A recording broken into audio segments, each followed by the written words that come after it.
Boa noite a todos.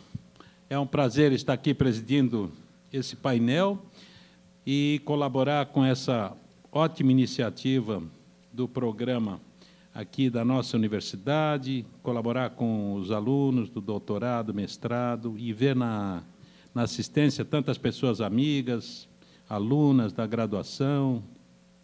E esse prazer se redobra tendo aqui ao meu lado o professor Edson Damas. O professor foi meu aluno no mestrado, no doutorado, o doutorado foi me orientando. Na verdade, eu não orientei nada, porque ele sabia tudo. Eu só ali, né, para não ficar chato, eu dizia, olha, quem sabe? E aí ele entendia o jogo e dizia, claro, isso aí era uma falta minha. Mas foi uma orientação facílima para mim, porque o Edson Damas, além de uma pessoa muito culta e camarada, também tem uma experiência profissional riquíssima. E o resultado é isso, já está se aprofundando, se aprimorando, fez antropologia, e, com isso, vai divulgando a nossa cultura Brasil afora e prestando um grande serviço a um estado do norte que precisa de pessoas que lá se radiquem, que é Roraima. E também tenho o prazer de ter comigo a professora doutora Madalena Gomes, da Universidade Pedagógica Nacional do México. Professora, é um prazer conhecê-la, um prazer tê-la conosco, e saiba que eu sou admirador incondicional do México, onde já estive umas 6 vezes, e é um país encantador, seu povo, sua cultura, seu artesanato, sua riqueza cultural. É um prazer estar aqui com a senhora. Bom, eu começo dando a palavra, então, à professora doutora Madalena Gomes, que nos brindará com a sua exposição. Professora. Muchas gracias por la invitación. Realmente ha sido muy importante la experiencia de acercarnos a la dinámica académica de derecho socioambiental, a la dinámica política de los pueblos indígenas y afrodescendientes en Brasil. Yo voy a hacer un comentario general sobre el tema que me asignaron de derechos indígenas, políticas públicas y experiencias latinoamericanas, tratando de hablar lo más lento posible para ver si me entienden, que no hablo portugués, y a la vez pues respetar el tiempo que nos tienen asignados. Yo lamentablemente no veo aquí ahorita al buen amigo Carlos Federico Marés, pero porque quiero partir de un comentario que hizo él hace rato respecto al pluralismo jurídico. Él señalaba con razón que pluralismo jurídico no es una novedad histórica y que no tampoco es de alguna manera indispensable la relación de pluralismo jurídico con la existencia de tal fenómeno en las constituciones. De alguna manera reivindicaba esta trayectoria histórica con la cual estamos de acuerdo, pero mi punto de alguna manera de diferencia o de contraste es cómo ubico el fenómeno latinoamericano de búsqueda de reconocimiento jurídico en las constituciones, en el marco de los estados nacionales en América Latina, cómo lo ubico como una estrategia política de los pueblos, como una búsqueda de poder de los pueblos, de que esos reconocimientos, esos derechos, les otorguen poder frente a las políticas de Estado, históricas también, de exclusión, de invisibilización, de desconocimiento. En ese sentido, ubico el fenómeno jurídico como fenómeno político y como estrategia política de los pueblos indígenas. No fue voluntad de los estados que un buen día dijeron vamos a revisar nuestras constituciones porque tenemos el monismo jurídico y hay que poner el pluralismo. No hay tal. Son luchas de los pueblos detrás de cada una de las palabras, de las expresiones, de los conceptos que están en las normas constitucionales a lo largo de los últimos 30 años. Entonces, ese es uno de mis puntos de partida. Vamos a hablar de un fenómeno jurídico constitucional, pero ante todo de un fenómeno político de lucha de los pueblos indígenas.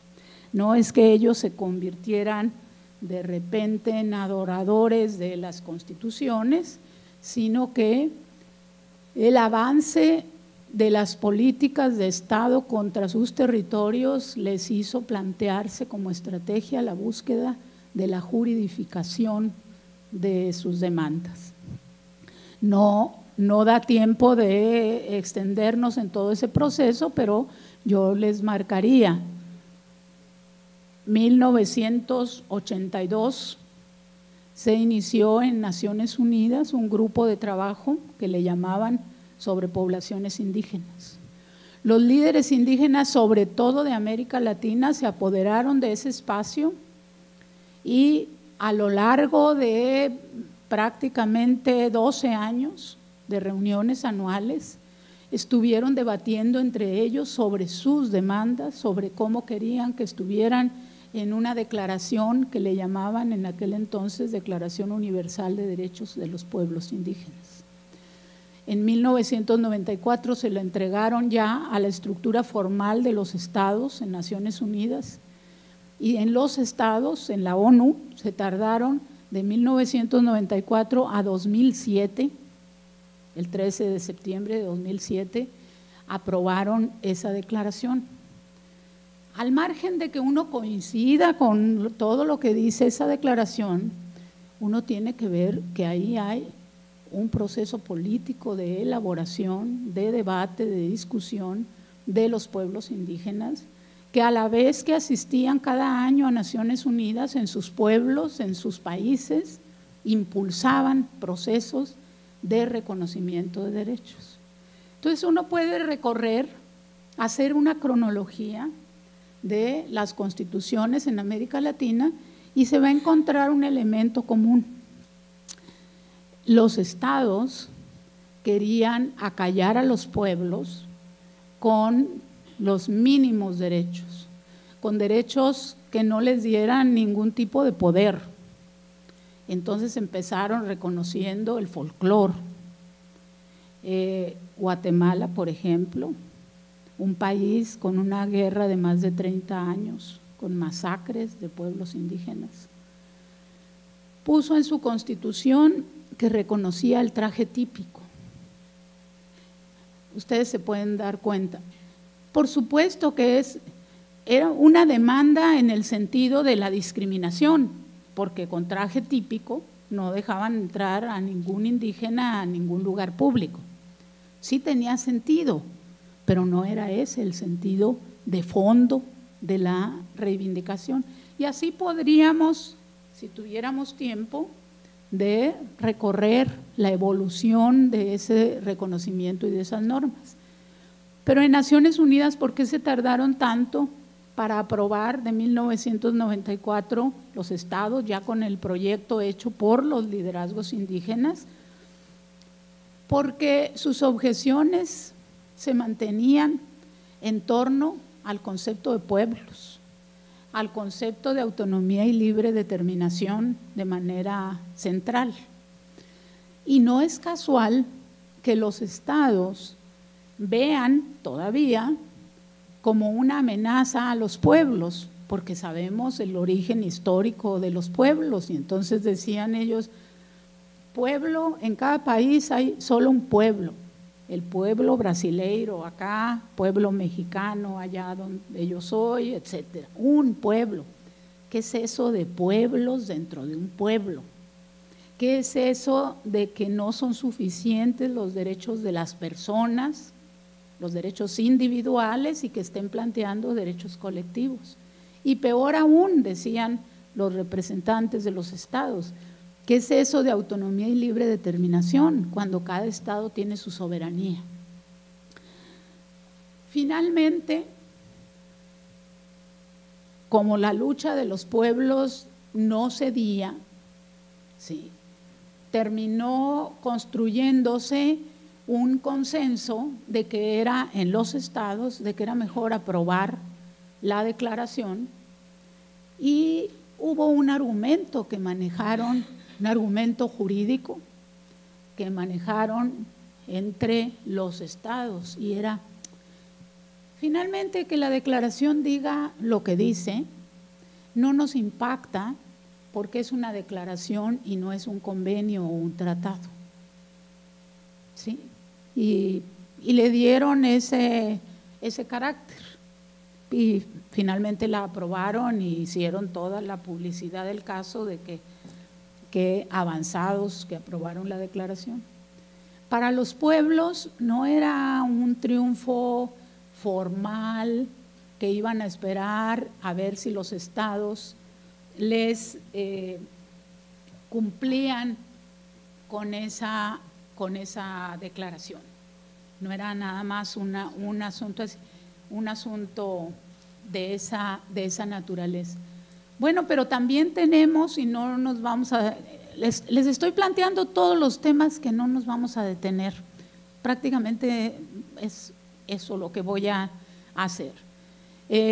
Porque también teníamos en paralelo el proceso del convenio 169 de la OIT, que ese convenio tiene conceptos que también eran parte de las demandas de los pueblos, aun cuando tiene limitaciones en términos de los conceptos en relación a la declaración, pero tiene la ventaja de que con su ratificación sí se produce un impacto jurídico de vinculatoriedad, de obligatoriedad para los estados de manera más directa.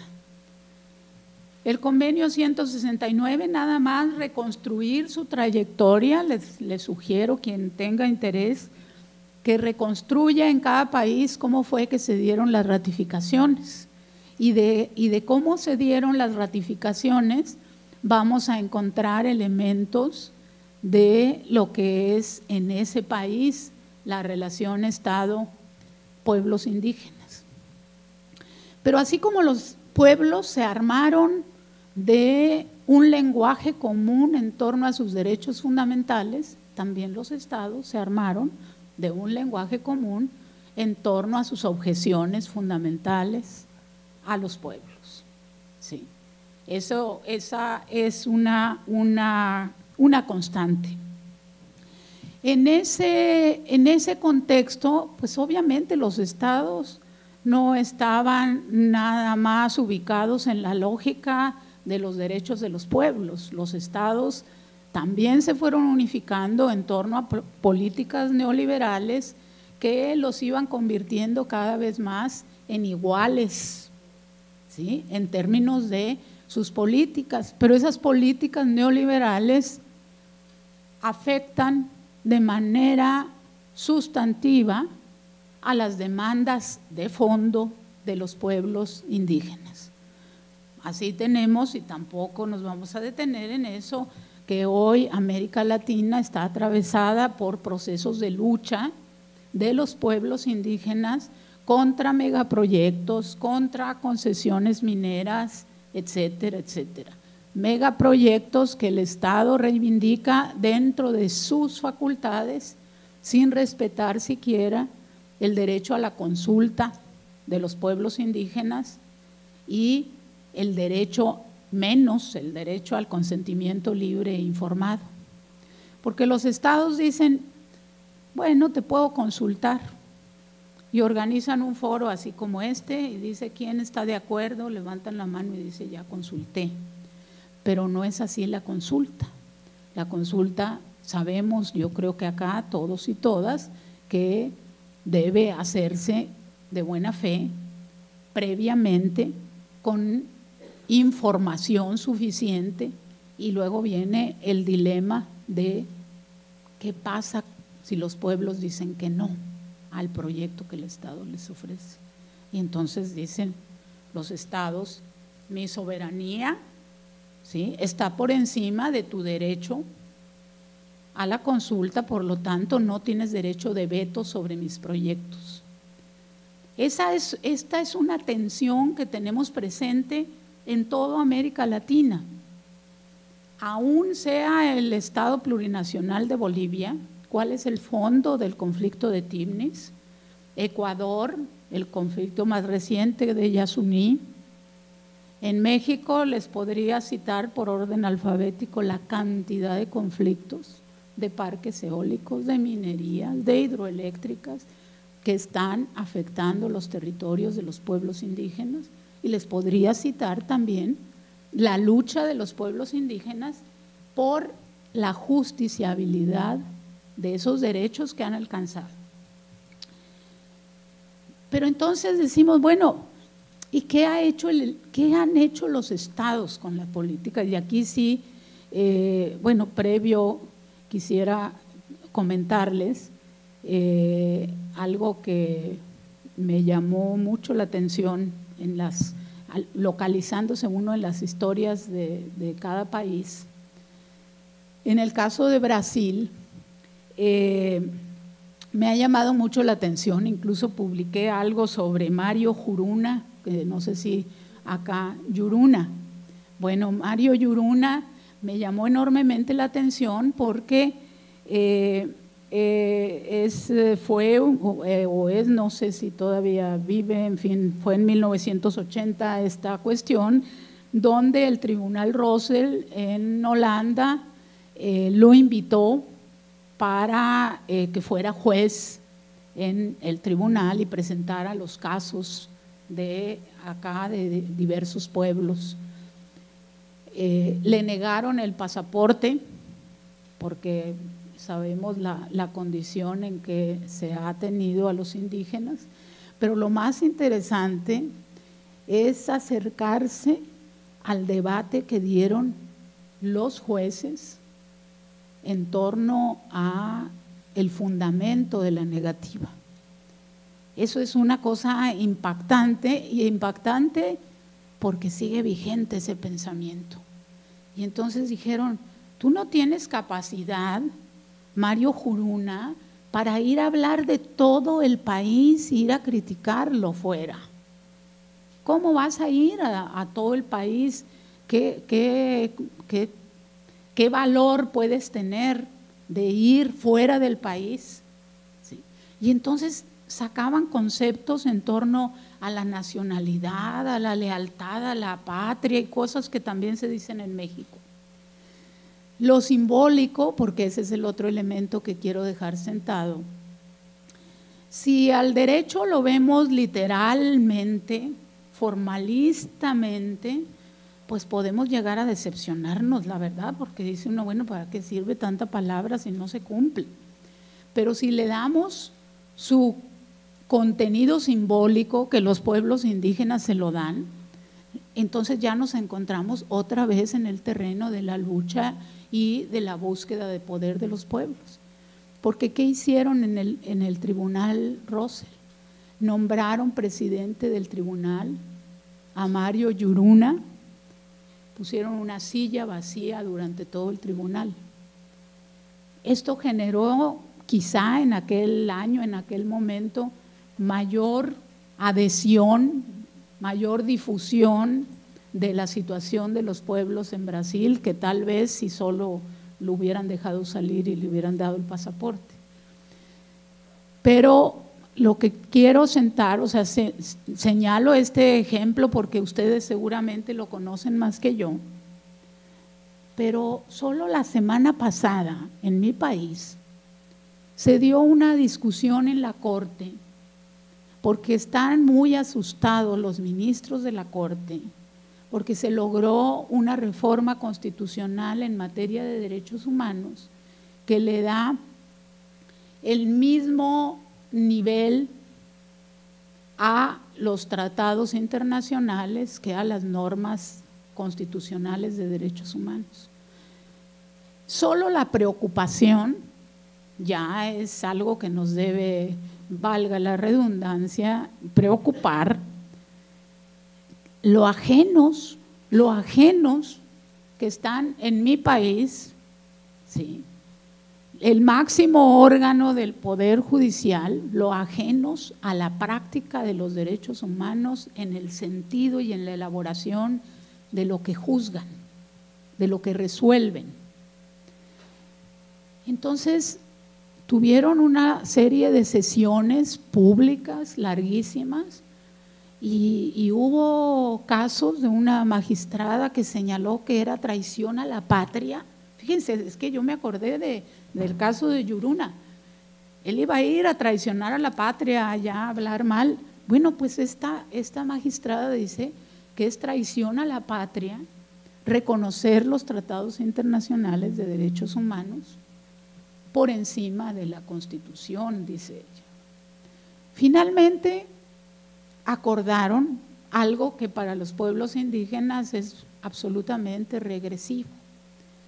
Acordaron que sí están al mismo nivel tratados y Constitución, pero en los peros, en los siempre y cuandos, ya que empiezan los legisladores o los juzgadores con el siempre y cuando, ya hay que preocuparse. Pues dijeron que siempre y cuando la Constitución no contenga una restricción, porque si la contiene, prevalece. Y nuestra norma constitucional mexicana está llena de restricciones. Allá le decimos candados. Ya se hablaba en la mañana, citaron el movimiento zapatista, que tuvo una carga simbólica muy, muy fuerte en el país, que como resultado de la negociación con ellos se firmaron unos acuerdos que los pueblos querían y creían que se iban a cumplir, y lo que hicieron fue distorsionarlos. Y entonces llenaron una norma constitucional de siempre y cuandos, ¿no? Te reconozco tus sistemas normativos, pero la ley va a decir cuándo valen y en dónde valen y cómo valen, o sea, no te los reconozco. Te reconozco el acceso a recursos naturales en tus tierras, no decían territorios, quitaron el concepto, pero tienes que respetar derechos de terceros. ¿Quiénes son? Los que los han despojado. Entonces, son primero los que los han despojado y luego sus territorios originales. Así por el estilo. Entonces, la posibilidad en México de que se abriera, ¿sí?, con esa norma de derechos humanos, que se abriera la posibilidad de justiciabilidad, se está cerrando.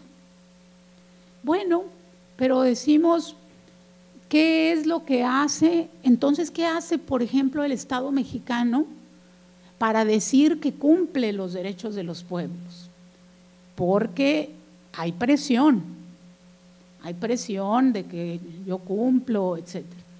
Entonces han diseñado unas políticas públicas que yo utilizo mucho, un concepto que me pareció muy afortunado, de una colega guatemalteca, Brisna Cacchac, que retomó un concepto de otro académico, Charles Hale, en torno al indio permitido. Dijo que en Guatemala ahora se ha diseñado con la lógica de los acuerdos de paz la noción del indio permitido. Y entonces esta compañera dijo que pegado al indio permitido estaban los derechos permitidos. Y entonces, en efecto, eso pasa en nuestros países. En México, ¿cuáles son los derechos permitidos? Los derechos a la educación intercultural como discurso, no como realidad, como discurso, ¿sí? La apertura de unas universidades interculturales que mencionaban hoy en la mañana, que puede ser un proyecto muy benévolo, pero cuando uno se acerca a ver el impacto, el presupuesto, las normas, quién las decide, cómo se orienta, la verdad es un proyecto muy pequeño. El derecho al traductor, dicen, desde hace 30 años está regulado en México y todavía es hora de que el derecho al traductor no se garantiza. Algo tan elemental como pagarle honorarios a un traductor indígena, como se le paga a un traductor al inglés o al francés, se le pagan unos honorarios, no se garantiza. O sea, consideran que a un indígena que presta un servicio de traductor no hay que pagarle. Bueno, tenemos una batería de derechos permitidos, pero el derecho al territorio se criminaliza. Hace unos días también, les estoy poniendo ejemplos de la semana pasada, ¿sí? Un maestro indígena tzotzil que fue acusado desde hace 13 años de una emboscada. Imagínense qué fuerza de este indígena tzotzil que logró ponerle una emboscada a 7 policías y asesinarlos. Y el principal testigo contra él, contra Alberto Patistán, es el hijo del cacique que estaba, aclaro, allá cacique no tiene el sentido de acá de autoridad, sino cacique es el que acapara poder y controla de manera ilegítima en los pueblos. El cacicazgo allá se le da ese sentido. Pues el hijo de su enemigo político declaró que lo vio a él el día de la emboscada y que él fue. 60 años de cárcel le pusieron, lleva 13. La semana pasada resolvió un tribunal que tiene que seguir en la cárcel, ¿sí? Que tiene que seguir en la cárcel porque las pruebas que aportan no son suficientes. Pero en mi país se han dado liberaciones emblemáticas por su impunidad. Hubo una masacre, la masacre de Acteal, ¿sí? También en la zona zapatista, y las personas que estaban detenidas, sentenciadas, fueron liberadas por la corte, por esta corte que dice que es alta traición a la patria, los tratados internacionales.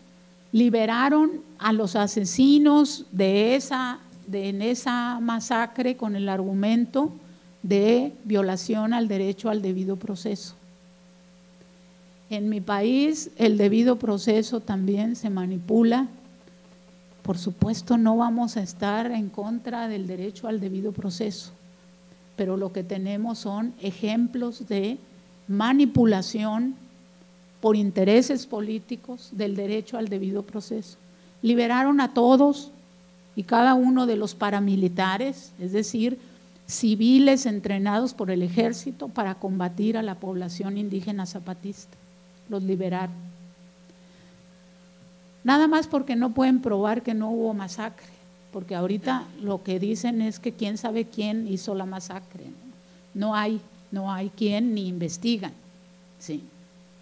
Y así una cadena de ejemplos que podría señalar. Sin embargo, quiero rescatar, porque seguramente ya me pasé el tiempo, ya ha sido muy amable que no me ha pasado la tarjetita. Quiero rescatar, para ir cerrando, algo de lo que es la filosofía indígena. Como tienen toda la cultura de la resistencia, la búsqueda de espacios para seguir en ese proceso, ellos continúan luchando y a la vez usando instrumentos jurídicos. Y debo decirles que contrario a lo que es la instancia de la Suprema Corte de Justicia, que es absolutamente regresiva, absolutamente negada al reconocimiento de derechos de los pueblos, dice que afectan la unidad nacional, que balcanizan, que unas aberraciones impresionantes.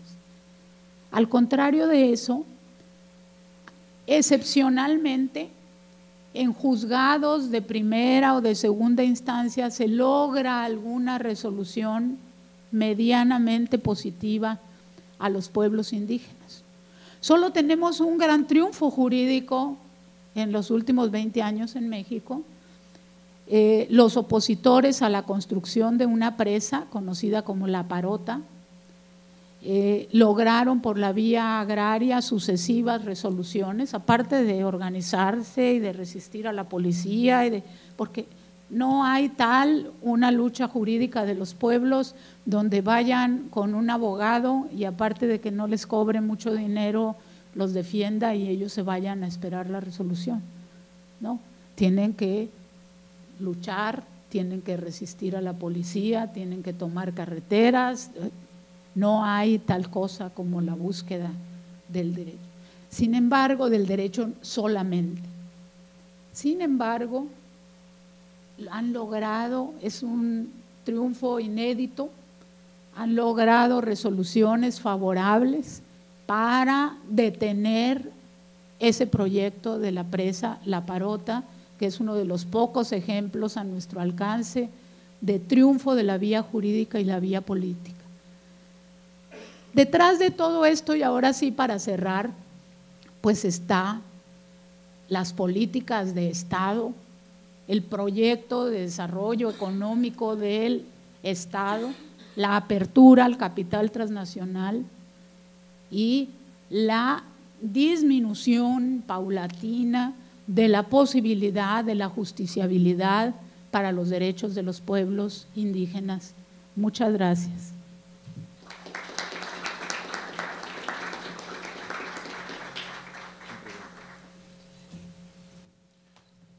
Com a autorização do presidente da mesa, professor Vladimir, queria convocar para completar a integração da nossa mesa os professores,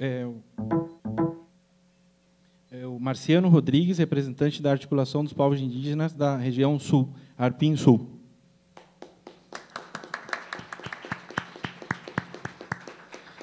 E o professor doutor Ricardo Verdum, da Universidade de Brasília.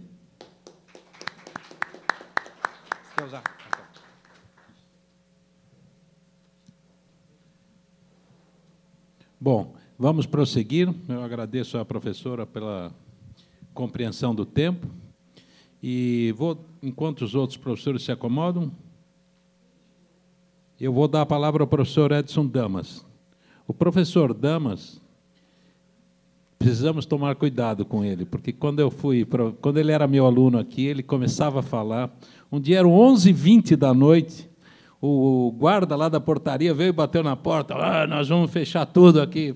E ele falando.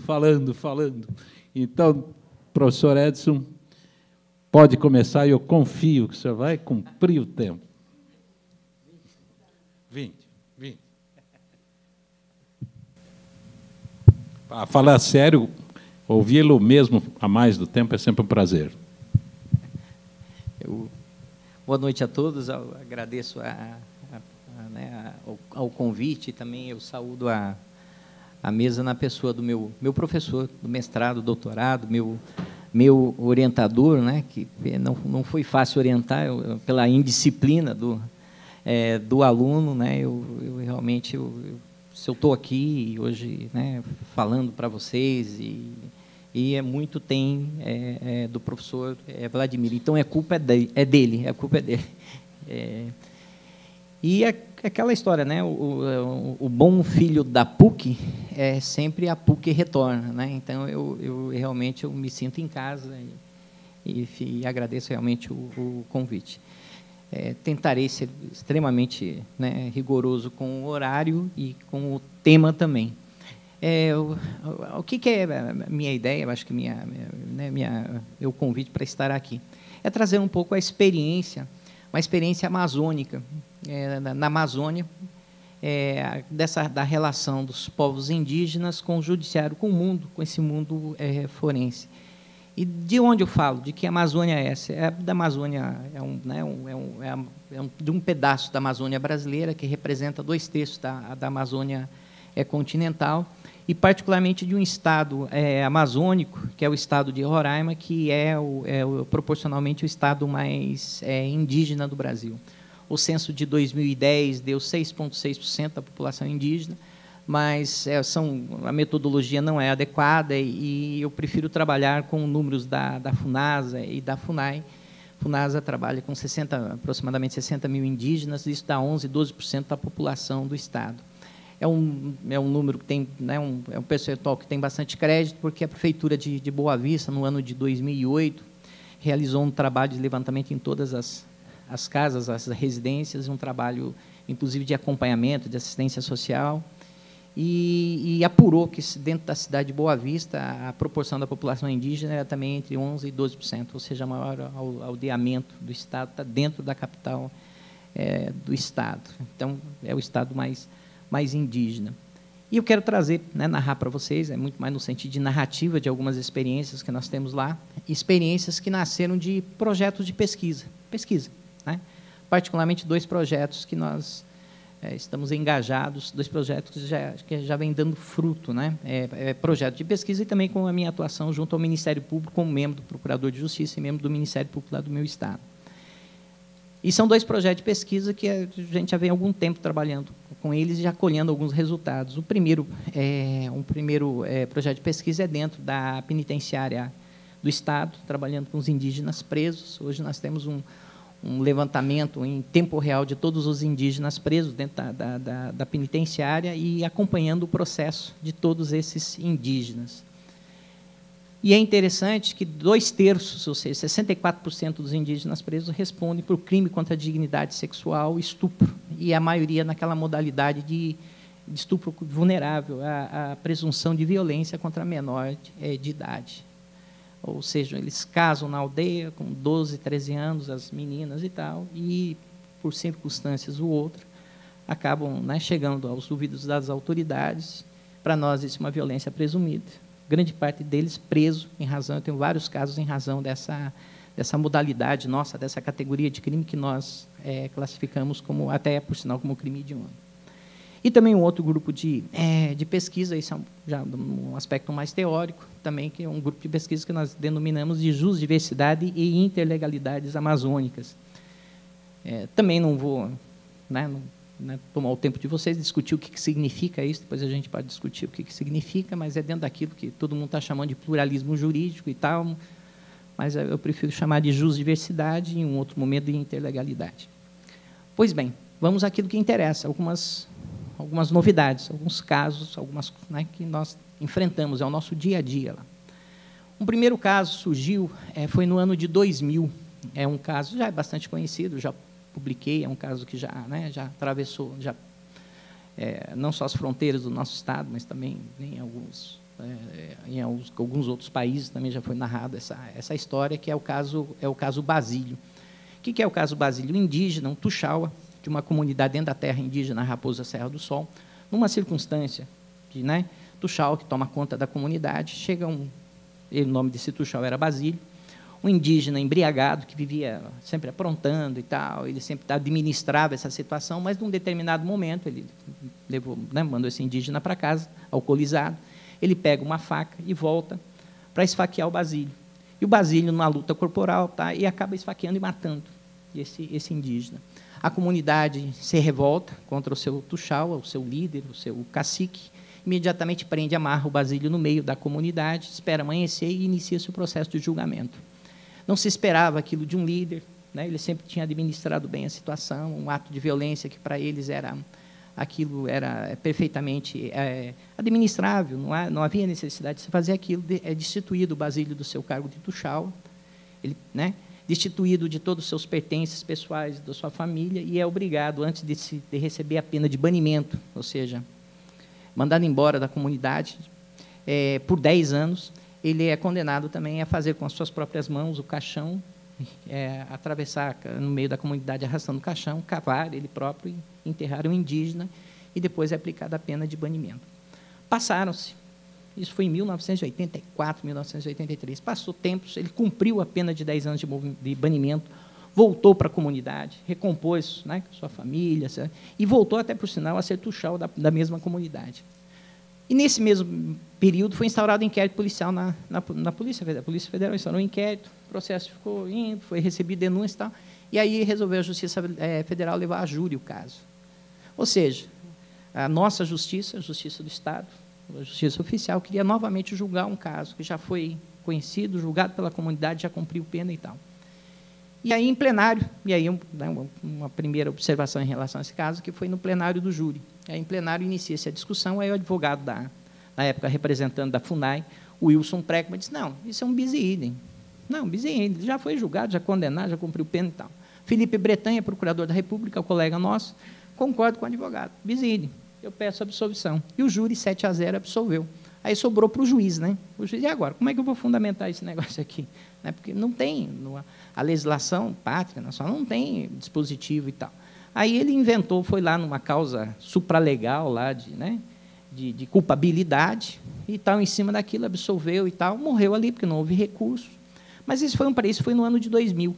E foi um caso interessante, porque foi a primeira vez que, no estado de Roraima, a Justiça do Estado, conhece de um caso julgado pela comunidade e respeita a decisão da comunidade. Não houve recurso, infelizmente, ficou na primeira instância, mas já se convencionou nas autoridades locais, repercutiu muito na sociedade local, na imprensa e tal, esse caso. E, a partir daí, tanto o Judiciário, o Ministério Público, os próprios advogados e tal, começaram a se antenar para essas condições. Poxa, eles têm um tribunal próprio, eles têm um sistema próprio de julgamento, têm processo próprio e tal, por que a gente vai julgar de novo? É uma realidade, né? A gente vive isso, uma realidade local. Pois bem, um segundo caso, agora esses são bem mais recentes, também de tribunal de júri, e júri que é interessante deixar bem claro, também a questão do Canaimé. O que é o Canaimé? Assim, muito rapidamente, nem eu consigo entender muito bem, explicar o que seja o Canaimé. É uma entidade dentro dos povos da Raposa Serra do Sol. É uma entidade que, para alguns povos, por exemplo, para os Zingaricó, ele é visível, ele se movimenta.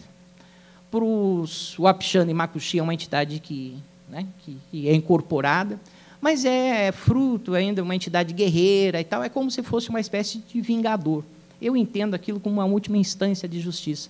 Até que entre eles tem, entre os jovens e tal, quando comete um ato reprovável, a liderança, a mãe, toma cuidado que o Canaimé vai te pegar, toma cuidado que o Canaimé... E, de repente, o Canaimé vem mesmo, quando ele apronta demais, vem e pega mesmo e mata ele. Tanto que uma das características do Canaimé, quando o Canaimé pega uma pessoa, é quebrar os seus ossos, normalmente quebra o pescoço.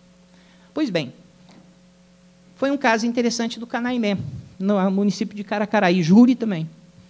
Discussão, pegaram o autor do fato, prenderam, tal, foram julgar lá e tal, ele disse, não fui eu, foi o Canaimé. O Canaimé que eu estava, foi o Canaimé, ouviu o Tuxal, o Canaimé, família da vítima, não, realmente foi o Canaimé que pegou e tal e tal. Aí acreditaram no Canaimé, 4-3, absolveram o júri, 4-3 absolveu, não foi o Canaimé, está absolvido. Tá. Mês seguinte, no mesmo município, um caso muito idêntico, novamente a tese do Canaimé, aí, de repente, o tribunal plenário não acreditou no Canaimé, 4-3 condenou. Não acreditou no Canaimé.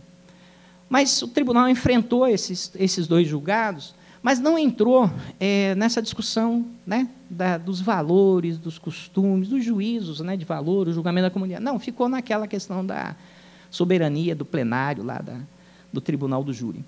E é interessante, nesses dois casos em particular, porque foi o quê? O júri, que representa o quê? A sociedade envolvente, a sociedade que vive, a sociedade de contato. Ou seja, os representantes, dentro desse Estado democrático de direito, os representantes daquela sociedade que acabaram absolvendo, mas sempre com essa característica de processar, de instruir e julgar. Ou seja, ele foi absolvido nesses casos específicos. Mas nós temos alguns outros casos onde há decisões isoladas, ou seja, já esses casos começaram a se convencionar entre as autoridades, juízes, promotores, que principalmente naqueles casos de menor potencial ofensivo, particularmente dos juizados especiais, passa para a comunidade resolver. A comunidade resolveu, aceitamos a decisão da comunidade. E é interessante, eu tive na própria Raposa, numa comunidade, onde eles estavam reclamando que muitas vezes tinham confusão entre eles, briga, espancamento, aquele negócio todo, sem homicídio, sem nenhum assim, delito, né, mais grave. Eles pegavam e ligavam para a Polícia Federal. Olha, manda o delegado, o policial aqui, tá? E o delegado da Polícia Federal dizia, não, quer saber, resolvam entre vocês. É coisa sem menor potencial. Vocês resolvam, não parem de ligar isso para a polícia, só chamem quando a situação for mais, né, um crime, um homicídio, alguma coisa assim e tal. Então, já há quase uma convenção nesse sentido entre as autoridades locais. E eles, e até é interessante, que eles estavam reclamando, que estavam ligando e a Polícia Federal não vinha. Eu falei, poxa, mas está lá, né, respeito à organização social de vocês, às instituições de vocês, tá? Vocês querem ainda reclamar que a polícia vem aqui resolver e tal. Mas é interessante que eles estavam reclamando disso. Pois bem, e tem algumas decisões, sim, isoladas, aí não mais com aquele espírito democrático, ou seja, com aquela ideia de representação do povo, da sociedade, de alguns juízes, em alguns casos isolados. E eu, particularmente, né, trago para a narrativa 2 casos bem interessantes.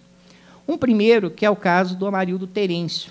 Quem é Amarildo Terêncio? Amarildo Terêncio é um menino de 12 anos de idade, 12 anos, da etnia Macuxim, na comunidade indígena, na terra indígena da Malacacheta. Esse menino, com um irmão maior de idade, 19, mais outros rapazes de 17, 18 e 20 anos, 4. Depois de um ajuri, ou seja, de uma festa que foi feita logo após a colheita de uma roça, o ajuri, aquela festa que é feita logo depois da roça coletiva, bebendo caxiri e tal, alcoolizados, acabaram estuprando, ou seja, violência sexual contra uma indígena maior de idade e tal.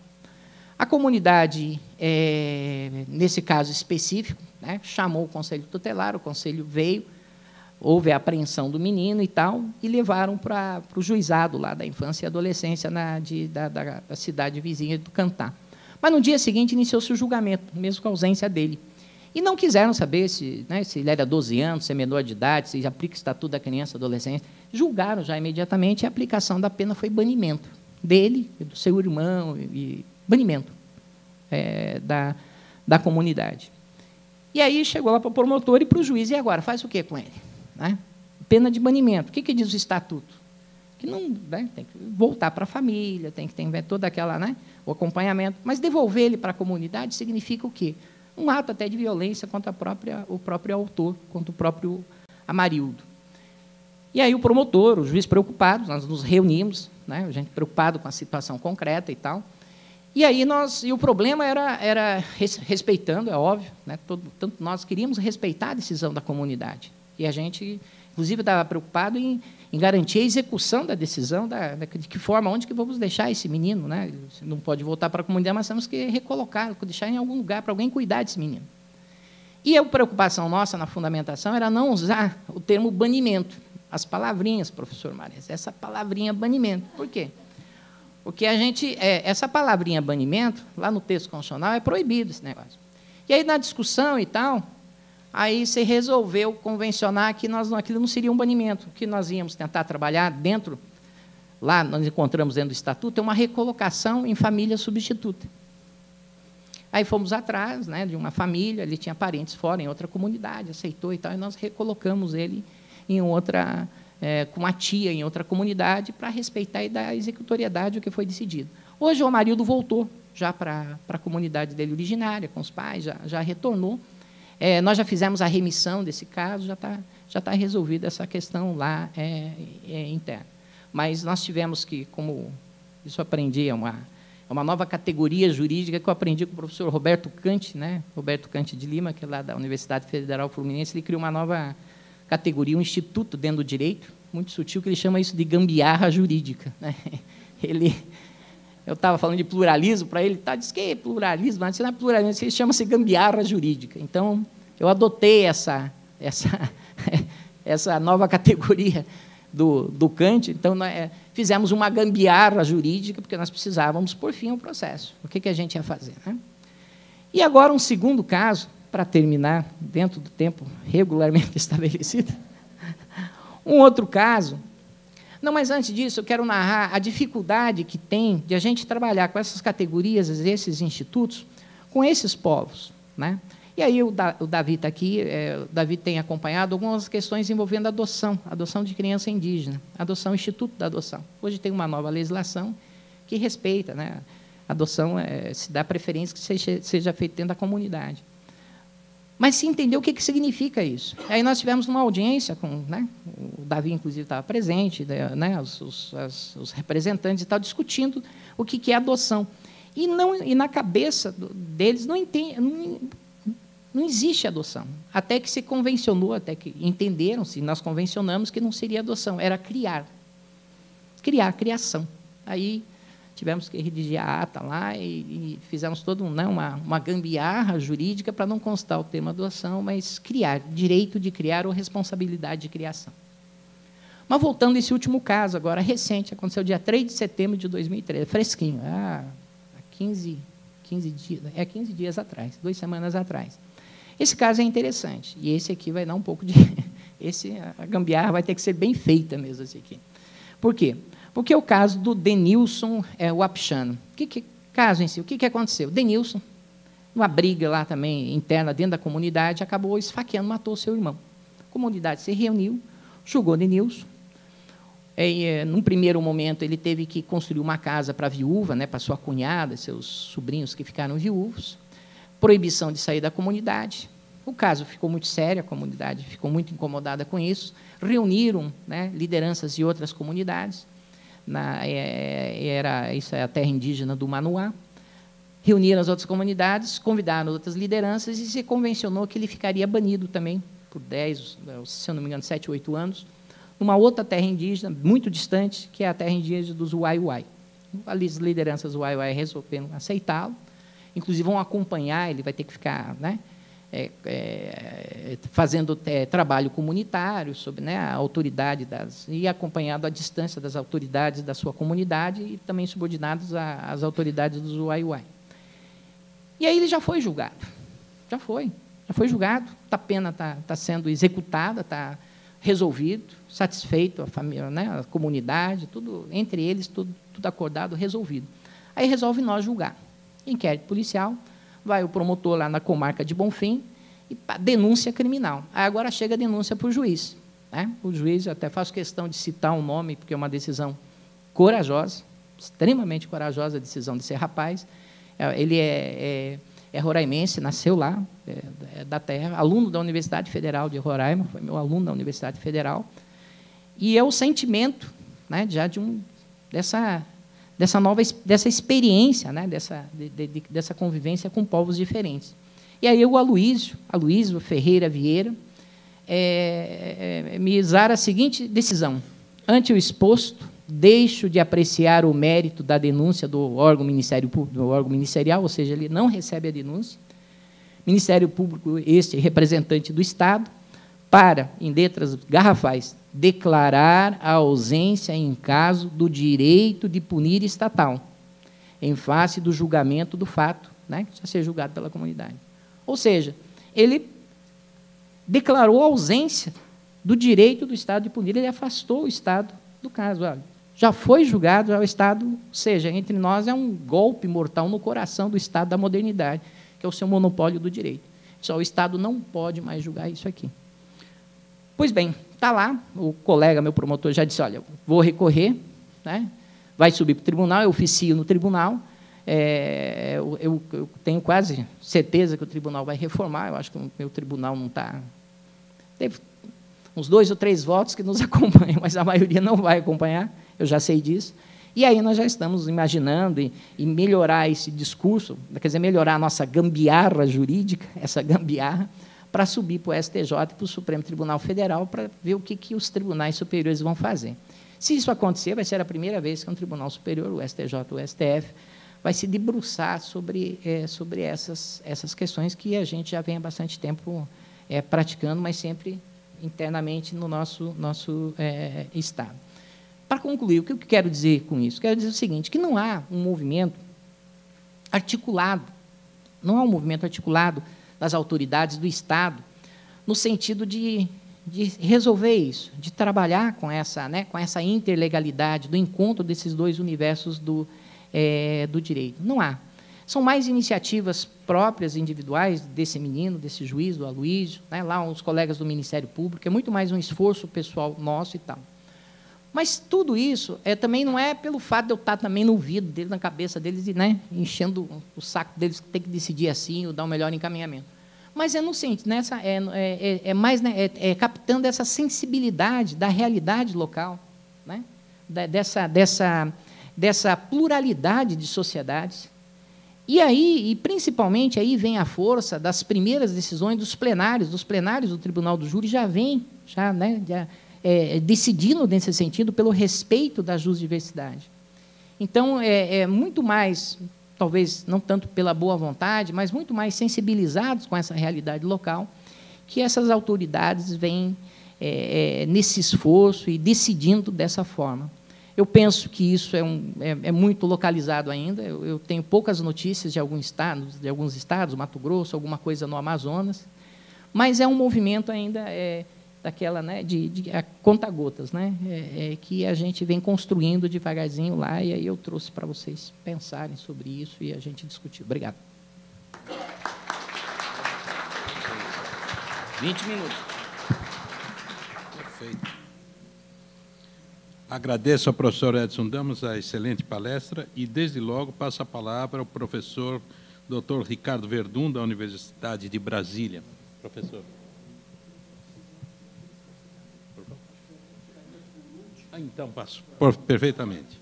Então, o professor vai usar o aparelho e, consequentemente, vamos, então, ouvir primeiro o Marciano Rodrigues, que aqui está, que é o representante da Articulação dos Povos Indígenas da Região Sul, Arpinsul. Por favor.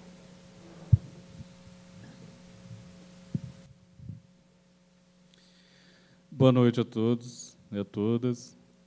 Também agradeço o convite, né, dos organizadores deste evento, desse congresso, saudando também aqui meus companheiros aqui de mesa também, o coordenador da mesa, o professor Marés, um amigo nosso, companheiro de luta aí também, de batalha aí também, e os demais. Bom, o professor acabou, né, relatando, né, algumas situações específicas, né, de uma região, né, de um povo.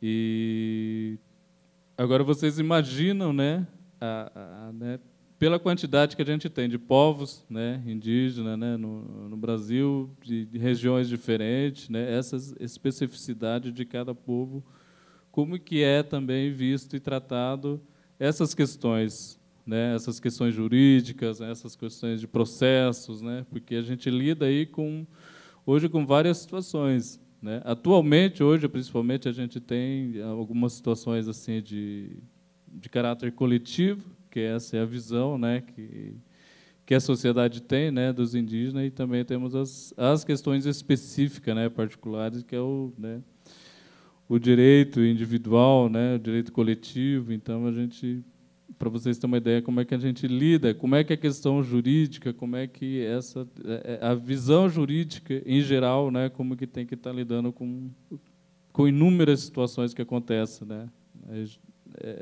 no Brasil, né, nessas regiões.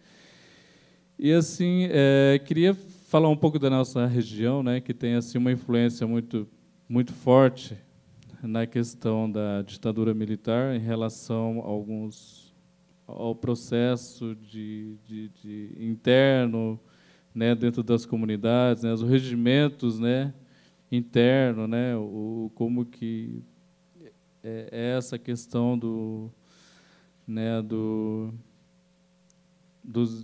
da comunidade, da pessoa da comunidade que erra, que tem alguma questão assim que poderia vir a estar uma punição, né, as diferentes. Então, na nossa região a gente tem uma influência muito forte, né, durante a ditadura militar, que ainda hoje resta algumas situações que se aplicam, né, dentro de algumas comunidades, né, que ainda é um pouco, ainda acontece um pouco essa questão de umas punições assim bem severas, né, bem complicadas, entendeu?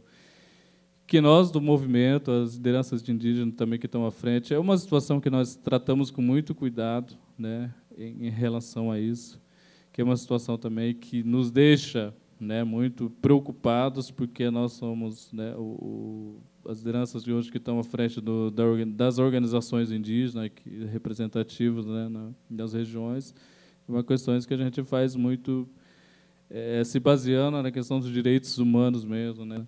De uma forma que a gente tem trabalhado nesse sentido também, né, onde, né, ainda ocorre algumas situações assim que na questão da punição, né, dessas situações que acontecem na nossa região. E é uma coisa importante para a gente, entendeu? Estar fazendo isso, né, nessa parceria hoje com a questão jurídica, né, de fora, né, com a visão do direito, né, que essa visão de fora, né, acadêmica, né, no caso até da própria formação, né, do pessoal hoje a gente está também compartilhando, né, isso tudo é de uma forma para que tenha essa formação também, né, além dessa visão do respeito cultural também, entendeu, né, que é uma das coisas que é importante para os povos indígenas, mas também que tenha que compartilhe também, junto com as lideranças, junto com organizações indígenas, no sentido também de auxiliar em algumas situações que nós precisamos também superar, entendeu? Que já é ultrapassado, né? Que eu falo essa questão de algumas punições que a gente, né, acompanha dentro das comunidades, né? E até mesmo nesse sentido de algumas situações que acarretam muito mais a questão da discriminação, né? Porque a gente enfrenta, além disso, toda uma influência, né, de fora, né, que vem, que afetam e, de certa forma, tiram um pouco da questão mais pura, né, da própria comunidade, que é uma situação que a gente vê a maioria de alguns processos, de algumas situações que enfrentam, para vocês terem ideia, são situações relacionadas ao próprio alcoolismo dentro das comunidades, né? A relação, né, o professor estava explicando, né, algumas situações, né, que a gente vê isso é muito intenso, né? Isso acontece, né, no Mato Grosso do Sul, é um local que a gente, né, tem ido lá, tem acompanhado de perto algumas situações. Então são vários, são em 2 meses que a gente tem que estar atuando. Por isso que o papel é muito importante desse diálogo hoje, entendeu? Com o direito, né? Vamos supor, o direito convencional, né? Que tem aí, que se aplica, né, que acompanha todas, né, dialogando também com a visão indígena nesse sentido também, entendeu? Para não acontecer uma situação de que venha também só defender, não, é uma questão que a própria comunidade também resolva, né, vamos respeitar isso. Às vezes acontece algumas situações assim, que isso é uma situação que se perpetua dentro da comunidade, né? Dependendo da comunidade, eu estou falando assim desses inúmeros povos que a gente tem, né? E de como também foi o processo, né? O histórico do contato, o histórico da relação com a sociedade de fora também, porque isso tudo tem um histórico, né? Então a gente lidando com comunidades da Amazônia, entendeu? Então a gente tem uma situação aí lidando com a comunidade aqui da região sul, né, que é uma outra situação. Então a gente tem que estar muito atento a isso, né? Por isso que é interessante esse diálogo, para que a gente consiga construir, entendeu, formas, né, de se aplicar a questão do direito, entendeu, né? Claro, respeitando a cultura, essa pluralidade, né, cultural, né, que existe, mas também, entendeu, auxiliando na questão de hoje do próprio movimento indígena, representando que essas organizações representam, entendeu, para que a gente também consiga superar várias situações no sentido de evitar, entendeu, que certas coisas aconteçam, que traz certas consequências, que é a questão da própria discriminação, né? Então, às vezes a sociedade de fora, né, enxerga como uma coisa que não é impune, né? É uma coisa que não está se punindo, não está se aplicando, então o indígena pode estuprar, pode matar, pode... Como é que fica? Então, essa situação... Então, é um diálogo que a gente tem que ter também, no sentido de estar orientando, né, entendeu? Não só a sociedade, entendendo essa questão da cultura, do respeito à cultura, né, de como é tratado isso, mas também que, né, o campo jurídico também, entendeu? Essas pessoas que estão envolvidas, principalmente que têm essa identidade com a cultura indígena, entendeu? Para que, no sentido de ajudar também nesse sentido dessa orientação, entendeu? Para que também, entendeu, evitar, né, essas situações que ocorrem dentro das comunidades também, né? Para a gente, eu acho que hoje, né, da questão de toda essa mudança, né, da própria tutela, né, que é uma questão que ainda, né, a própria comunidade às vezes não tem esse entendimento ainda, né, dependendo da situação pode, né, ter o uso, né, ambíguo desse direito, no caso, né, tipo assim, dependendo da situação, né, se recorre, né, à tutela, né, ou não, entendeu? Dependendo aí do interesse, entendeu? Então a gente tem que ter esse diálogo, né, tanto com o meio jurídico hoje, entendeu? Convencional, né, de fora que a gente não sei, e com a comunidade também, isso tem que aumentar cada vez mais, entendeu? Esse diálogo. Acho que é uma questão para a gente, principalmente, de tratar de inúmeras situações que acontecem, né, em várias regiões, entendeu? E com coisas bastante específicas, né?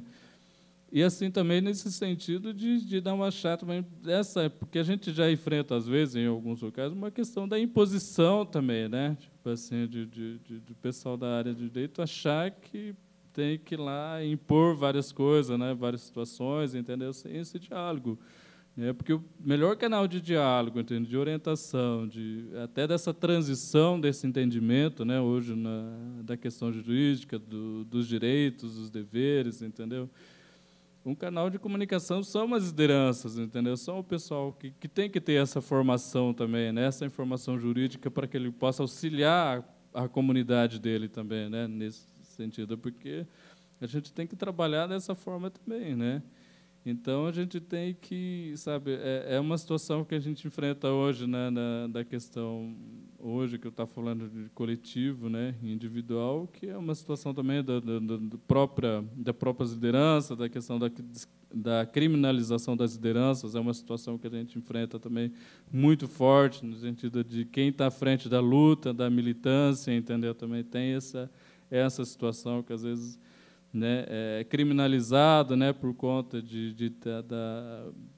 estar militando em favor da tua terra, do teu território, entendeu, do teu povo, né? Então, algumas situações que a gente tem de uma comunidade carcerária, né, muito grande, né, principalmente no Mato Grosso do Sul, que a gente se fala sempre de lá que é uma referência que a gente tem, né, de indígenas, de lideranças, entendeu, que não conseguem se comunicar no português, né, falar a tua própria língua, e são pessoas que estão, alguns presos, entendeu, estão encarcerados, estão em penitenciárias, entendeu? Então, são várias situações que a gente enfrenta nesse sentido também, que eu acredito ainda que está muito distante essa questão, né, do meio jurídico, da questão dos direitos, né, mas falando e com a comunidade, né, com o representante dessas comunidades, para que a gente ache esses caminhos, entendeu? Mude, né, a questão do próprio entendimento, da consciência, né, tanto dos indígenas, entendeu? De acordo com essa, né, com essa imensidão de coisas, essa complicação toda que a gente tem, né, dessa linguagem jurídica que a gente não consegue, principalmente, transmitir, né, para a comunidade, que isso também, como que a gente vai estar falando, né, dessa linguagem. Então, essa linguagem tem que ser construída, entendeu? Esses meios, né, que tem que ser feito através do diálogo com a comunidade, com as organizações, entendeu? Com os representantes, né, daquele povo, para que construa esse caminho no sentido de melhorar esse entendimento, entendeu? De acompanhar, porque as coisas, né, avançam, né? A gente vê que cada vez mais a relação da comunidade, entendeu? Ela cada vez vai crescendo mais, né, com a sociedade, né? Esse envolvimento com a sociedade, entendeu? E isso também vai acarretando muitos problemas, né, para dentro das comunidades. Então, é uma coisa que a gente tem que estar também, entendeu? Não só tratando, né, desses casos, né, pontuais, entendeu? Mas no sentido também de a gente tomar algumas providências no sentido de orientar, de capacitar, de formar pessoas, entendeu? Formar esses cidadãos, não só quem vai atuar na área do direito, mas também trabalhar diretamente com a própria comunidade, no sentido de que eu sempre falo, né, de orientar e de uma formação conjunta, né, também, né, dessa orientação que a comunidade, que as lideranças devem ter também. A gente teria assim muito mais coisa hoje, né, para vocês terem uma ideia que como a gente está enfrentando, né, falando de uma questão indígena, né, mas da política indígena, mas em geral todo mundo está vendo aí nessa questão que a gente está enfrentando. Essa é uma coisa maior, seria de falar de uma coisa da lei, né, de um direito aí maior na questão dos direitos indígenas, né, uma situação que hoje uma turbulência muito forte que a gente está passando hoje, entendeu, de um enfrentamento muito forte que, né, os povos indígenas realmente estão resistentes, entendeu, nesse sentido também, né? Então tem essa situação do direito que a gente fala do direito coletivo, né, dos direitos aí conjunto, né, que nós estamos de certa forma fomos assegurados, que hoje a gente corre o risco, estamos aí correndo o risco de algumas coisas serem mudadas que vão ser muito prejudicial, né, para as populações indígenas, né, também. Isso é uma coisa, eu acho que tem que assim né, tem que ter esse trabalho conjunto, tem diálogo, tem que acontecer, entendeu? Com a universidade, né, com aquele, né, com os formadores de opinião, entendeu? Porque estamos aqui, o pessoal acredita que a maioria do pessoal que estão aqui são da área de direito, entendeu? Então vocês que estão tendo essa formação, entendeu? Então para vocês terem esse entendimento melhor, entendeu? Tem que ter essa aproximação, tem que ter essa oportunidade de conhecer, entendeu? Essa questão dessa diferença cultural, entendeu? Para que tenha esse diálogo, entendeu? Para que vocês também tenham esse entendimento de como lidar com essas várias situações que acontecem, né? Tipo assim, que foi só apenas um relato, né? De uma pequena coisa que acontece, entendeu? Em determinado local, entendeu? Então, eu acho que tem que ter... a nossa preocupação é isso, entendeu? E a gente pede, entendeu, para que a universidade também abra as portas nesse sentido também, para que aconteça esse diálogo na formação desse pessoal, na formação dessas opiniões, entendeu? Da sociedade, entendeu? Porque não só nós vamos transmitir, né, para vocês, né, abrir esse diálogo com vocês, mas também vocês são um canal de diálogo com a sociedade também, e com o direito, né, em geral, né, uma área do direito de uma forma mais ampla, né. Seria isso a minha mensagem, sabe? Mas obrigado.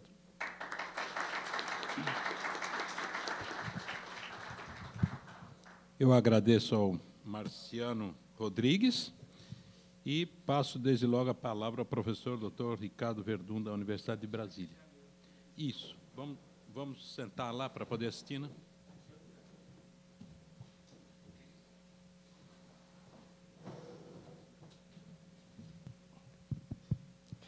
Buenas noches. Não, desculpe, eu olhei para a Teresa e comecei a falar em espanhol. Boa noite. Em primeiro lugar, queria agradecer aos organizadores do congresso, né, especialmente o professor Marés, né, Carlos Marés, e assim representando toda a equipe, né, que nos trouxe até aqui, nos está viabilizando, né, toda a participação, transporte, alimentação, tudo. Não é? Agradecer essa oportunidade, não é? E gostaria de agradecer também porque eu estou vindo de Santa Catarina, onde aconteceu na semana passada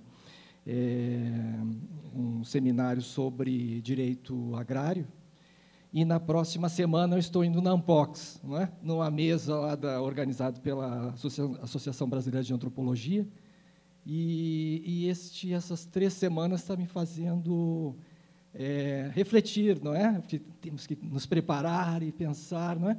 E tem me feito a reunir 3 temas, conteúdos com os quais eu trabalhei ao longo dos últimos 3, 4, 5 anos, não é? Que quando com cada um deles eu tive uma relação específica, não é? Embora eu soubesse que eles estão relacionados, não é? O que é possível estabelecer um sentido assim de relação entre eles, eles foram tratados de forma específica, não é? Pontual.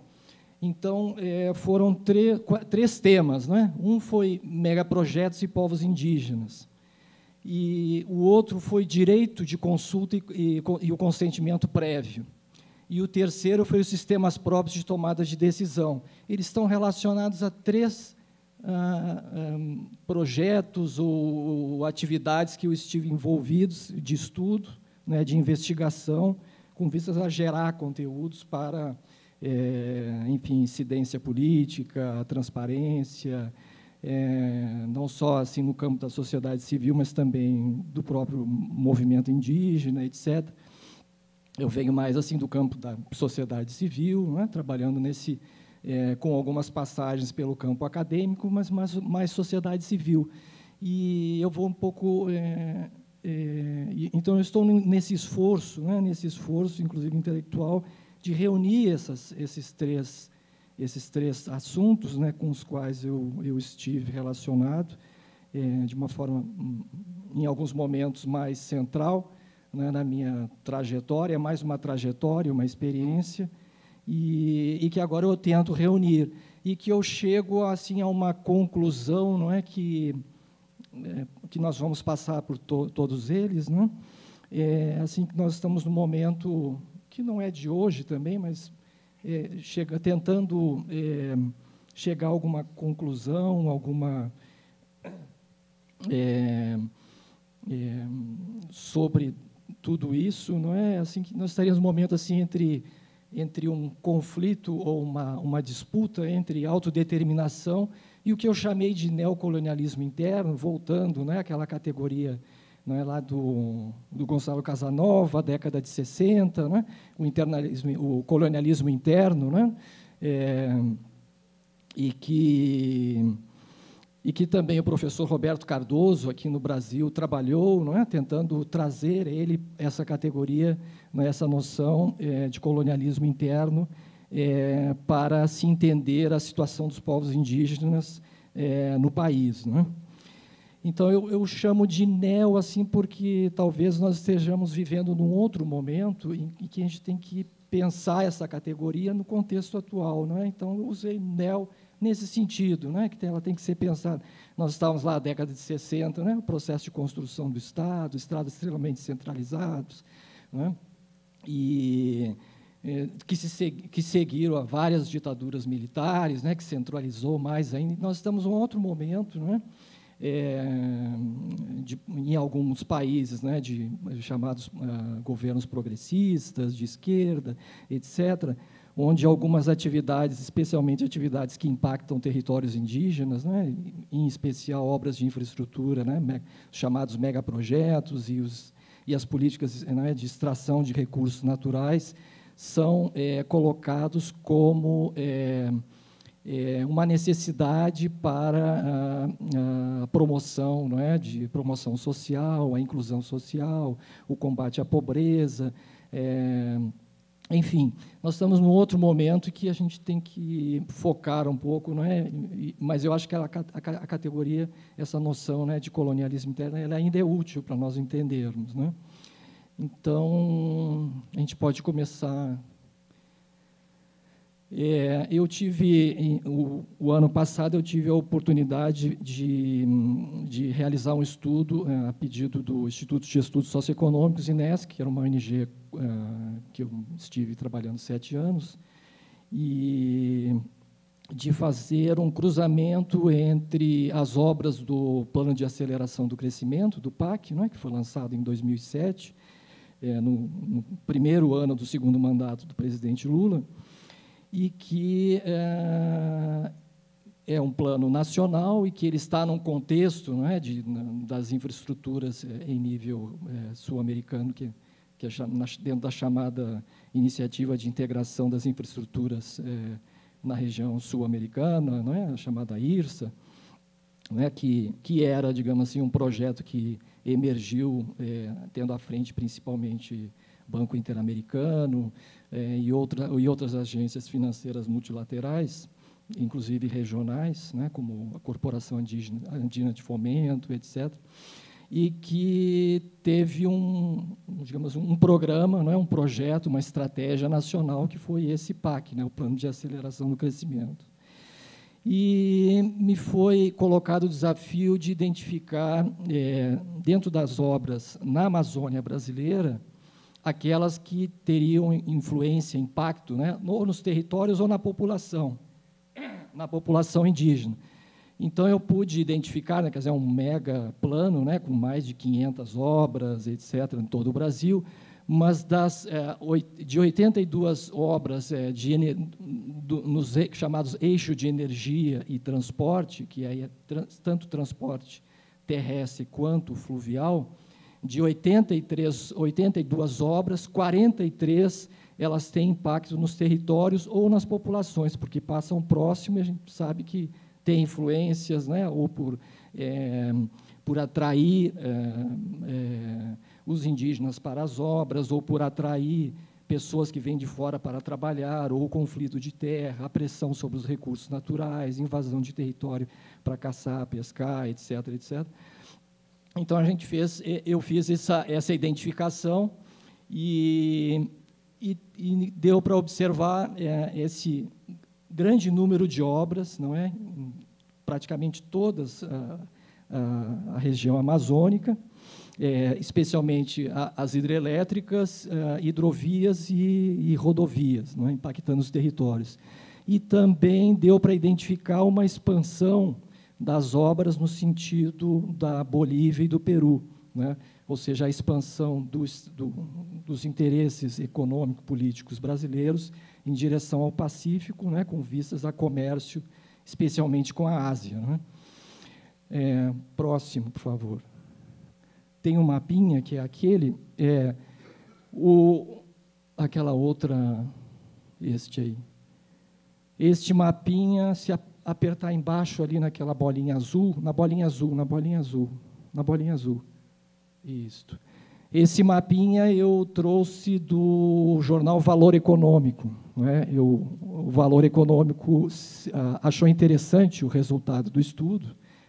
Quem não conhece, né, o Valor Econômico é um dos principais jornais no Brasil de análise da política econômica, né, pública e privada, nacional ou internacional, que incide sobre o Brasil, ou que o Brasil tem incidência fora, né, do país. Eles acharam interessante, não é, o resultado do estudo e fizeram uma meia página do jornal e colocaram esse mapinha, que eu achei, não é, que, nas minhas limitações de produção de mapa, eu achei interessante, não é, porque eles vão chamar a atenção exatamente para as rodovias, não é, impactando, cortando territórios indígenas, as grandes usinas hidrelétricas, não é, dados, não é, da sua localização. Então, você vê que tem, vocês vejam que tem, por praticamente toda a região amazônica, não é, do Amapá ao Acre, Rondônia, Mato Grosso, e talvez esse mapa ele não mostre isso mais claramente, mas há uma expansão, né, em direção a essa região, fronteira Peru e Bolívia. E, posteriormente, este ano ainda eu tive a oportunidade de fazer um estudo semelhante em relação à atuação do BNDES, né, do Banco Nacional de Desenvolvimento Econômico e Social do Brasil, nos outros países da região. Então, deu para ver que há um grande interesse do Estado brasileiro em obras de infraestrutura e exploração de recursos naturais nos países vizinhos, especialmente nessa região de fronteira em direção ao Pacífico, né? O BNDES também é o grande viabilizador do PAC, né? Em termos de financiamento, juntamente com os fundos de pensão das estatais brasileiras. Próximo. Não, pode voltar lá para aquele outro. Isso. No 4. 4. Isso. Bom, então, estou nesse esforço de trazer, reunir, não é, o outro tema com o qual eu trabalhei nos últimos 4 anos, mais focado, foi a regulamentação da Convenção 69 no Brasil, né? E, particularmente, a temática o dispositivo, né, de consulta prévia, né, chamado de consulta prévia livre e informada. Então, só para quem não tem familiaridade, talvez, quer dizer, em 2002, o Congresso Nacional ratificou, né, a Convenção, com um decreto legislativo 143. Em 25 de julho, a Convenção ela passou a ser vigente no país como uma lei nacional. Ela foi o que se chama de internalização, não é, na legislação nacional da Convenção 69. Então, a partir dessa data, ela já deveria estar sendo aplicada, não é, os procedimentos, especialmente, particularmente, o procedimento de consulta prévia. E, bom, isso não vinha acontecendo, né? Inclusive, o comitê de especialistas da OIT vem chamando a atenção do governo brasileiro desde 2007, 2008, a Central Única dos Trabalhadores e a CUT, né, e mais algumas organizações, inclusive indígenas, quilombolas, entraram, não é, com uma denúncia junto ao comitê, chamando a atenção, né, que o Brasil não estava, né, cumprindo o dever de casa, né, na medida que ele ratificou.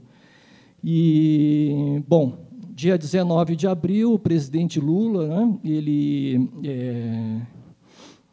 promulgou, não é, a lei, né, por intermédio de um decreto, e lá no finalzinho, não é, do texto do decreto tem lá que a lei, não é, o que está ali expresso ali, ele será executado, a convenção será executada e cumprida tão inteiramente como nela se contém. Só que até este momento ela não vem sendo implementada como previsto no texto, né? E não somente o dispositivo de consulta, mas a Convenção 69, como você sabe, ela é mais do que o dispositivo de consulta, é uma série de outros aspectos de direitos que têm que ser garantidos e que até agora não são efetivados como previsto na Convenção. Próximo. Bom, mas aí teve um momento, além desta pressão em nível internacional do Comitê Assessor da OIT, de especialistas, houve também, com o lançamento do PAC, especialmente com a obra da usina hidrelétrica de Belo Monte, houve uma série de denúncias, né, em relação à não consulta realizada com os povos indígenas daquela região impactada pelas obras, né? Não somente os povos indígenas, mas também, né, a população ribeirinha, né? Foram feitas em torno de 40 reuniões, mas mais reuniões informativas, né? Esse é o relato oficial, né? Tem pessoas aqui que conhecem melhor do que eu isso, inclusive vivendo internamente esse processo, e nas instituições, né, que deveriam estar realizando isso. E isso não foi realizado, né? Então, isso levou a uma série de mobilizações, não só em nível local, mas também regional, nacional e internacional, né? A própria Comissão Interamericana de Direitos Humanos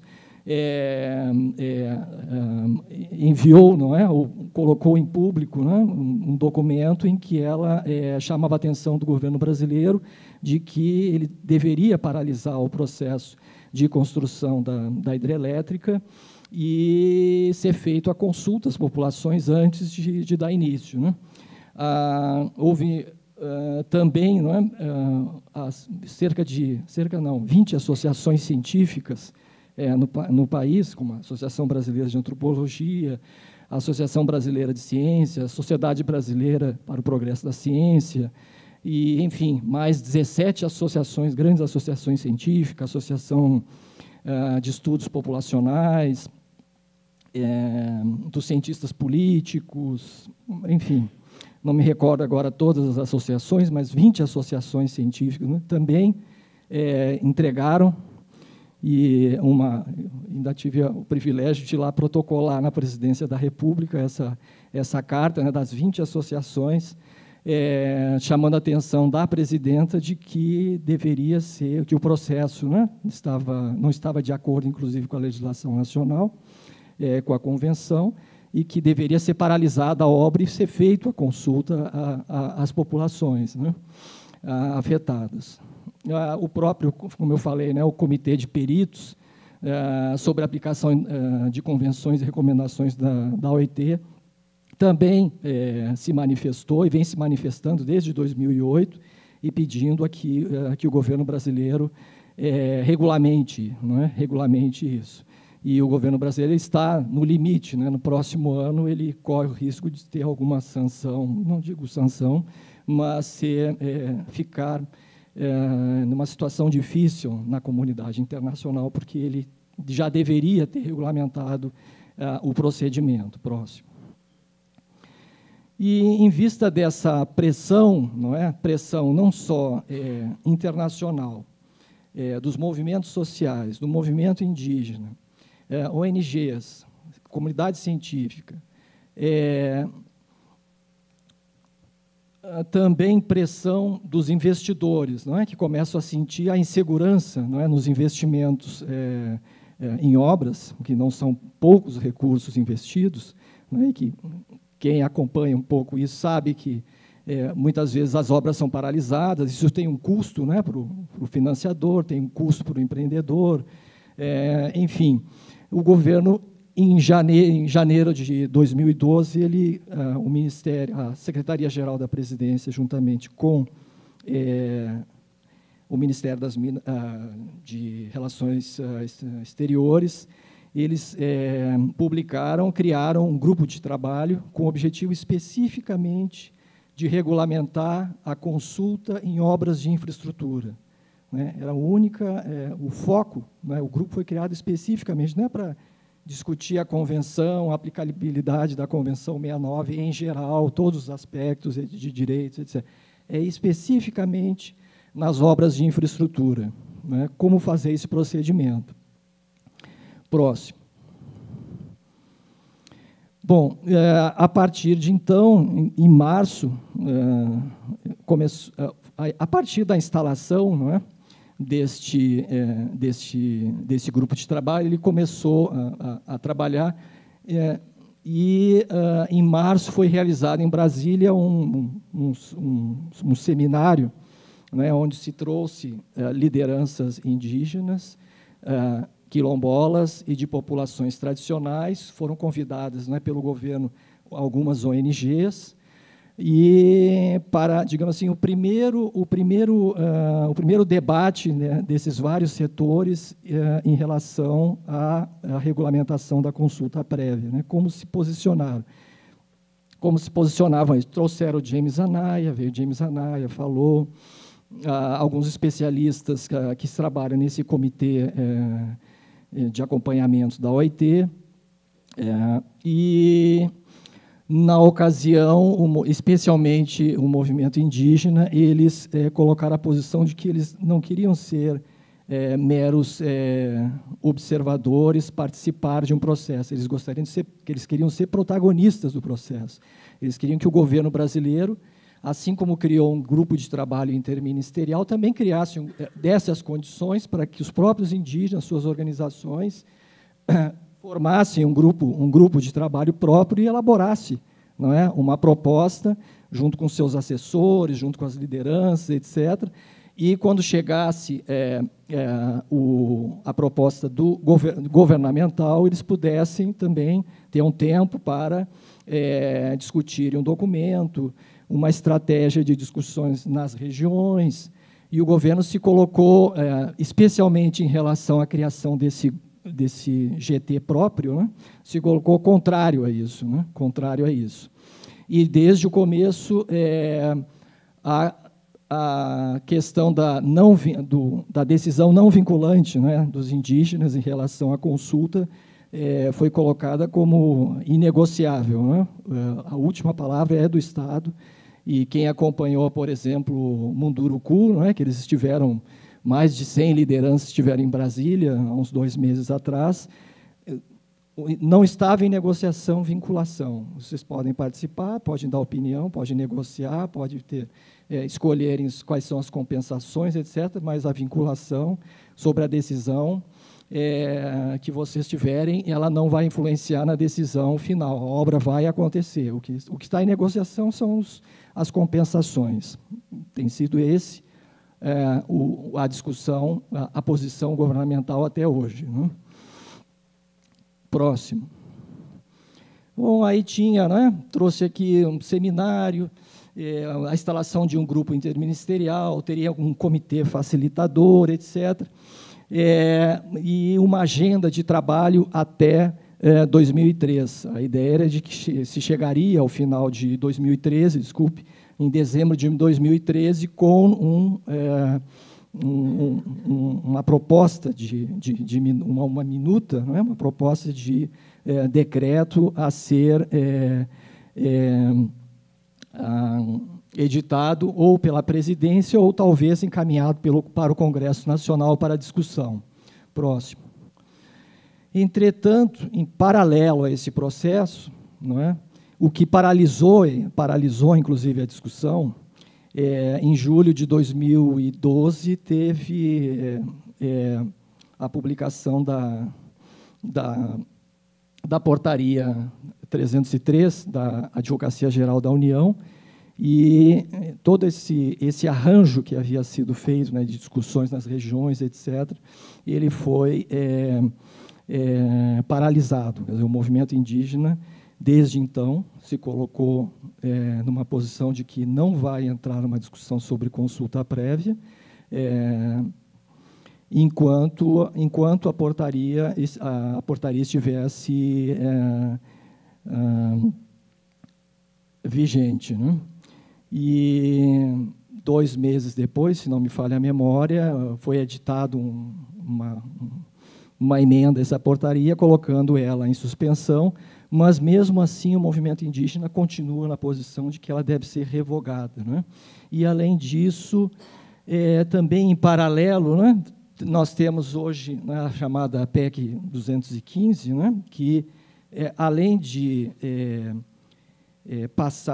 o que faz com que faria ou fará, se um dia ela vier a ser aprovada, ou o que ela se propõe a fazer, é passar todo o processo de reconhecimento dos territórios indígenas, os futuros, não é? Pelo Congresso Nacional. A aprovação das terras indígenas passaria pelo Congresso Nacional, e não só as terras indígenas, mas também os territórios quilombolas e unidades de conservação.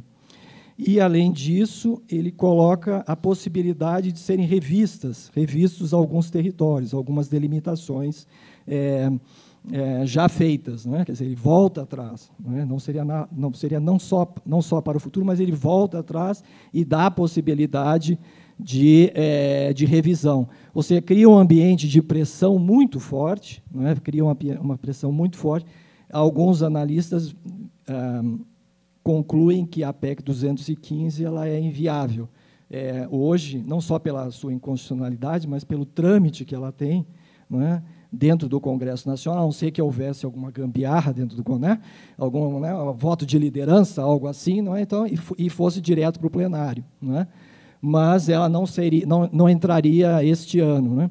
Mas isso cria um ambiente de pressão e de terror político, né, que está fazendo com que inclusive algumas populações no sul do Brasil, onde está havendo uma grande pressão e conflitos, etc., eles começam a pensar que é melhor desistir de um território de 4.000 hectares e pegar um território de 250 e tal, e ficar por aí, porque a ameaça é assim, ou vocês pegam isso, ou a PEC 215 vai ser aprovada e vocês nunca mais vão ter terra, né? Então, você cria uma pressão política, né, um terror muito grande nas populações. Além disso, você tinha, nesse mesmo momento, 2012, 2013, uma comissão que está trabalhando na regulamentação da mineração em terras indígenas, sem nenhuma participação indígena, né, nem consulta, nada. Né?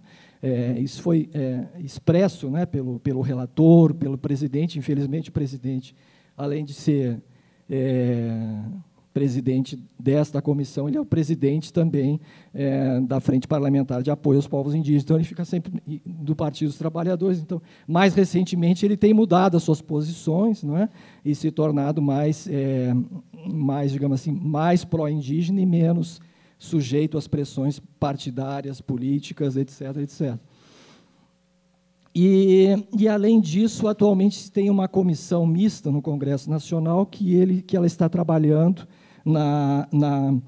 na regulamentação do que se chama de relevante interesse público da União, que é o artigo, o capítulo, o parágrafo 6º do artigo 231. Então, estão regulamentando isso, né? Que é a mesma discussão que nós vamos ver lá na PEC 215, que está por trás disso, que está por trás também do PL da mineração, que está por trás da portaria 303, que é a discussão sobre o que é se o interesse público da União ele é superior ou não ao interesse de povos indígenas, né, ao interesse originário, que é uma discussão que não está aqui, não só no Brasil. Quer dizer, eu tive a oportunidade de ver que essa discussão está na Colômbia, está no México, está no Peru, está na Bolívia, em todos os lugares, né, ao menos em América Latina, ou em América do Sul. Esse embate entre os direitos dos povos originários e o interesse público da União, né, que, em geral, são os grandes empreendedores, né, o sistema financeiro, políticos, etc., etc., que controlam, não é, esse processo. Próximo. Bem, e uma outra atividade que eu tive a oportunidade de me envolver especialmente no último ano, foi a convite da Fundação Perseu Abramo e de um levantamento que eles fizeram, um estudo que eles fizeram durante 2010, 2011, que eles entrevistaram. Bom, a Fundação Perseu Abramo é uma fundação ligada ao Partido dos Trabalhadores, né? Já tem aí 20 anos de existência, por aí. E, então, eles estavam querendo entender um pouco, né, a fundação, querendo entender qual a ligação, qual a situação dos povos indígenas, a percepção, a opinião pública, liderança. Então, eles foram atrás e fizeram 52, usaram basicamente duas metodologias, né?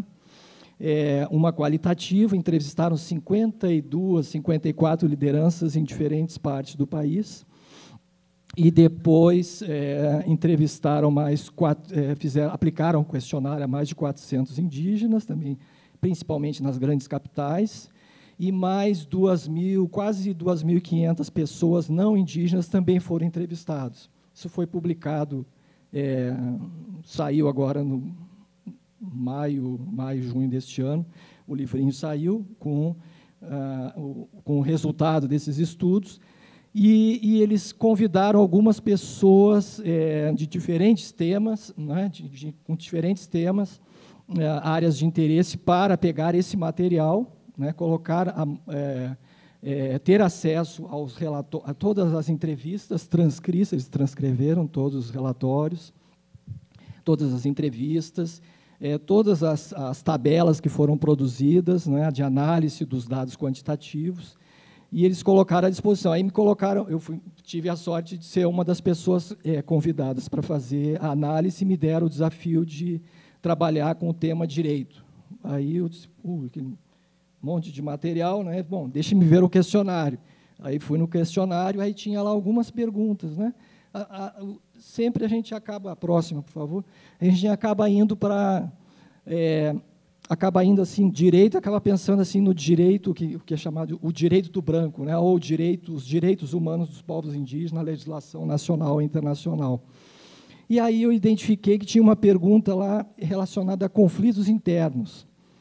E eles fizeram essa pergunta para várias lideranças, né, para várias pessoas para quem que eles entrevistaram, indígenas, na metodologia qualitativa. Então, eu tive acesso, né, a toda a transcrição, e eu vi que em vários lugares tinha, né, essa pergunta e eles respondiam. Eles respondiam, digamos assim, o que predomina é assim, a decisão interna é nossa, né, é nossa.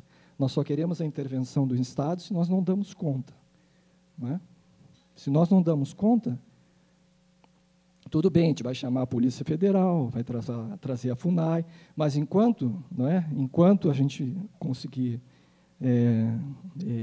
dar uma solução, né, algum encaminhamento para um conflito, uma morte, um roubo, uma bebedeira que gerou um estupro, etc., né, que né, você muito bem colocou uma série de situações, e isso apareceu nos Xavante, nos Potiguara, nos Caingangue, nos Macuxi, nos Wapixana, nos Bororo, enfim, em vários lugares. Né? Então, eu peguei e juntei esse material, né, para mostrar e refletir um pouco e colocar isso à vista, né? Que existe que muitas vezes o normal, assim, o tradicional é nós olharmos para o direito humano dos povos indígenas na legislação e não para as formas indígenas de administração dos conflitos, etc. Então, eu foquei. Então, saiu no livro o artigo, né, onde eu chamei a atenção e dei voz para as pessoas, né, e um pouco comentei, né, o que aquela fala vai chamando a atenção para aspectos, né, de interlegalidade, a necessidade de não intervenção do Estado, etc., etc. E também, por outro lado, eles chamam a atenção de que eles não podem ser deixados assim à mercê, não é, da pressão de garimpeiros, de empresas, etc. Ou seja, eles não querem a intervenção do Estado quando eles podem resolver, mas eles também querem a intervenção, o apoio do Estado para resolver conflitos que eles não resolvem e também para garantir os seus direitos territoriais, não é? O seu direito a decisão no que vai ser feito com os recursos naturais já está no finalzinho. Não é?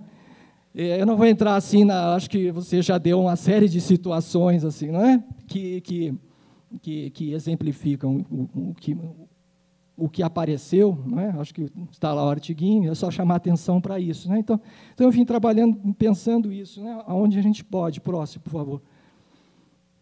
Então, eu cheguei assim, aquele finalzinho, né, que, digamos assim, que o principal, assim, na minha cabeça ainda, eu estou em processo de pensar tudo isso, né, estou colocando aqui, né, o que pode ser, né, juntando algumas coisas, fazendo algumas... E a gente está, assim, no principal embate no campo da política cultural, né, relacionada a povos indígenas, hoje está entre, né, a autodeterminação, que vai aparecer na Constituição, e a Constituição ela é ambígua também, mas ela dá não é, o reconhecimento da organização social, das suas crenças, tradições, etc. E aí você tem aí os sistemas próprios de direito, né? Então, estão aí dentro, né?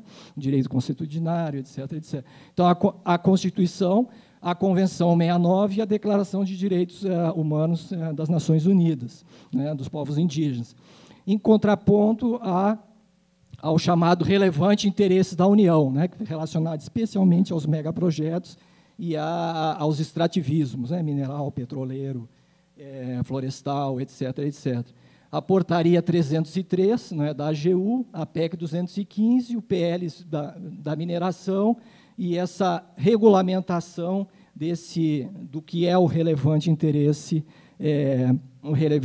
da União, que se sobrepõe ao direito indígena. Quando isso acontece, né, que eles estão tentando regulamentar. Então, cheguei nisso aqui, né, ainda estou pensando. Talvez lá na Ampox lá tenha alguma coisa mais nova, mas estou indo um pouco por aí, assim, tentando fazer essa conexão, megaprojetos, né? Megaprojetos e consulta prévia e os sistemas tentando pensar alguma coisa relacionada à institucionalidade, o que poderia se falar muito, né, de Estado plurinacional, né, as instituições próprias, como é que a gente, concretamente, como é que a gente pode pensar nisso, né? tem aquela outra noção também do mesmo, também que vem lá dos mexicanos, lá, quer dizer, do controle cultural, não é? Controle cultural do Bonfil, não é? Quer dizer, onde é que a gente pode pensar, como é que a gente pode pensar isso concretamente? Aqui no Brasil, a gente, quando a única leitura traduzida para o português é um texto do Stavenhai, que ele vai falar de ética do desenvolvimento, mas ele dá ênfase à dimensão econômica, não é? E isso acaba alimentando e orientando a visão de muita gente, dentro, fora do Estado, dentro da FUNAI, o Ministério do Meio Ambiente. O ética do desenvolvimento é a produção, né? Como explorar, como reverter os recursos naturais que estão nos territórios, para gerar renda para a comunidade e combater a pobreza. Esse é mais ou menos o caminho, né? Mas o etnodesenvolvimento é mais do que isso, né? Muito mais do que isso. Quem lê um pouco mais, né, das obras do Bonfil, que não, infelizmente não estão em português, vê que essa dimensão do controle cultural é extremamente importante, né? Que passa por controle sobre o território, sobre as instituições próprias, capacitação de pessoal para o controle territorial, e das suas políticas, definição, né, a liberdade da autodeterminação, etc., etc. É mais do que produção e comércio e inserção no mercado, que é o que está aí posto, né? Então, é um pouco isso por onde eu estou indo. Obrigado.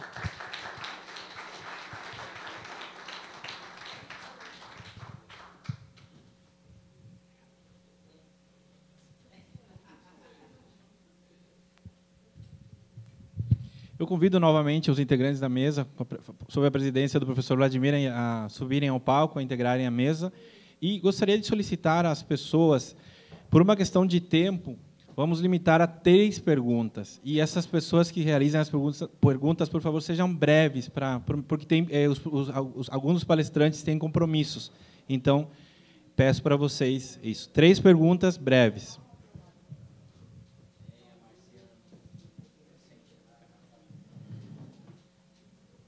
Por favor, seu nome e sua instituição.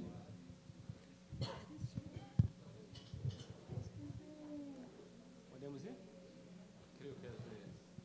Meu nome é Marcelo, eu pertenço ao programa de mestrado da Universidade do Estado do Amazonas.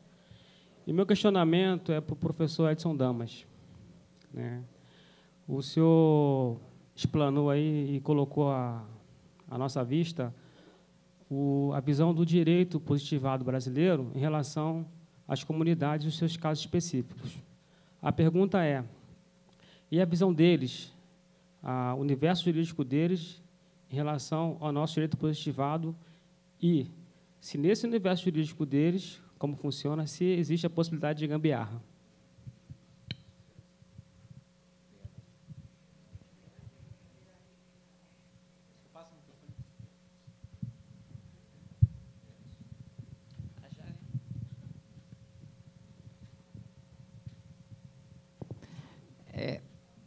Deixa eu explicar um pouquinho esse negócio de gambiarra, porque eu vou usar uma outra categoria jurídica daqui a pouco nova nossa lá.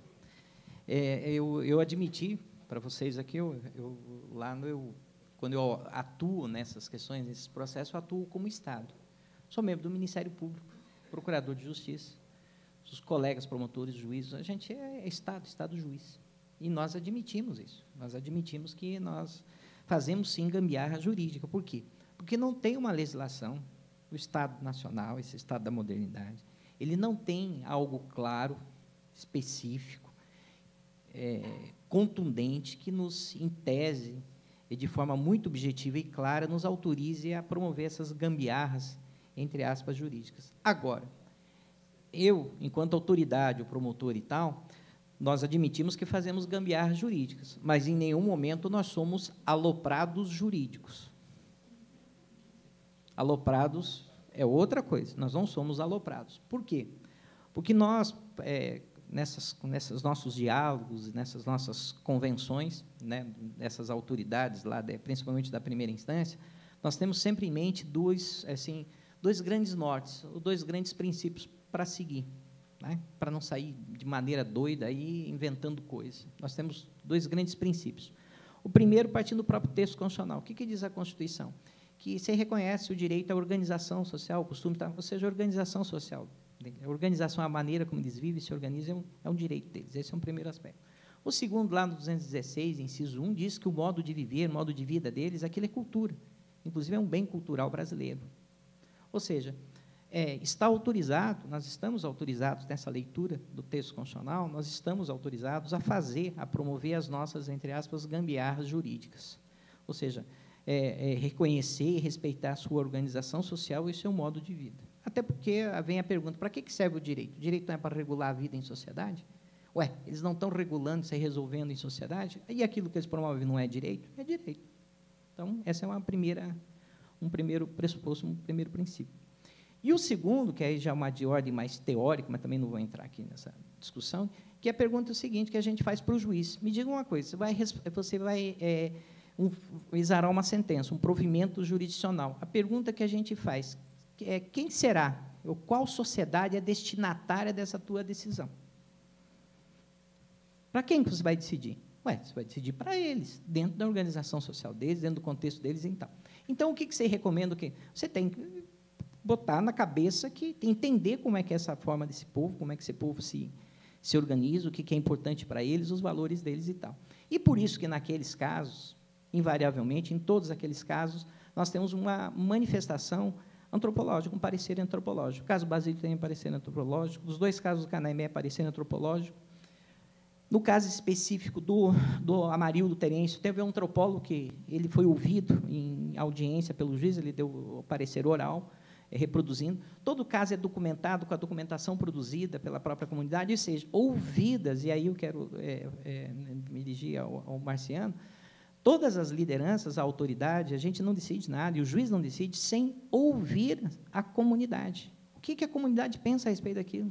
Como é que se deu aquilo? No caso específico desse último, do Denilson, o Apchana, o juiz ele não teve parecer, nem parecer antropológico, nem laudo, mas ele se reuniu com as lideranças e pegou todos documentos, atas de reuniões e juntou no processo para se... Ou seja, não se decide, não se faz nada sem ouvir a demanda, o que eles imaginam, pensam a respeito daquilo. Então, esse é um aspecto. Okay. O que se faz, a nossa preocupação, nas nossas gambiarras jurídicas, é da juridicidade, da guarida, ou respeitabilidade à decisão tomada na comunidade. É isso que a gente tenta fazer. Não se decide nada sem passar pela autoridade da comunidade. E isso é um processo de empoderamento da própria organização social. Empoderamento. E como o professor Verdun disse, existem comunidades que dizem o seguinte, não, nesse caso a gente não dá conta. Tem muito isso. E é bem essa expressão mesmo. Nós não damos conta desse negócio aqui. Aí chama a Polícia Federal, chama as autoridades de Estado. Né? E só para terminar, ilustrar, é super interessante essa relação dessas autoridades e como é que funciona isso. Um menino furtando numa comunidade lá perto, dentro da Raposa Serra do Sol. Meninos, 13, 14 anos, furtando. Aí o pessoal pegou e disse, não faça mais isso. Semana seguinte, furtou de novo. Pegaram de novo, olha, você já sabe, segunda vez, pegar a terceira, você já sabe o que é punição aqui. Aí ele furtou a terceira vez. Quando foram pegar o menino, ele saiu correndo, de madrugada, atravessou o rio, foi lá na delegacia de polícia da cidade, bateu, delegado, eu estou roubando, furtando lá na minha comunidade, quero que o senhor instaure um inquérito policial. Não, eu estou aqui, o senhor me ouça, eu quero fazer um BO aqui. Aí o delegado, no dia de manhã, me liga. E daí, Edson, o que é que faço? Faço o BO aí. Ele pega a cópia do BO, volta para a comunidade e diz o seguinte, estou respondendo a inquérito policial. Pronto, vocês não podem mais fazer mais nada comigo, agora eu sou de menor e vou responder ao inquérito lá. E se convencionou, é o seguinte, se a autoridade do Estado está processando, está respondendo o processo, pronto, esvazia, a comunidade não pode... Quer dizer, e depende também, como eu disse aqui, no início da minha fala, eu disse o seguinte, de onde que eu estou falando? Da Amazônia, do estado de Roraima, né? População, né, o estado mais indígena do Brasil, e o que eu vivo isso, quer dizer, é óbvio que é diferente daqui, diferente do Mato Grosso, é a minha realidade lá. É uma experiência que e são povos diferentes, costumes diferentes. Na comunidade Três Corações, por exemplo, lá, e de tanto tráfico de combustível que os indígenas fazem, de drogas, inclusive, e tal, sabe o que eles fizeram? Construíram uma cadeia. Eles prendem o indígena e chamam a Polícia Federal, e aí vai lá, pega da cadeia deles, bota no camburão, leva para... Então, mas tudo isso, é óbvio, tudo é consertado, é dialogado, não tem como a gente agir senão ouvi-los, né? Tem que ouvir eles, ouvir o outro, respeitar o outro.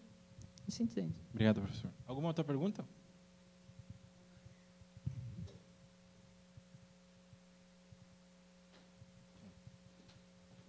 Então, cedo a palavra ao professor Vladimir Passos de Freitas para que faça o encerramento.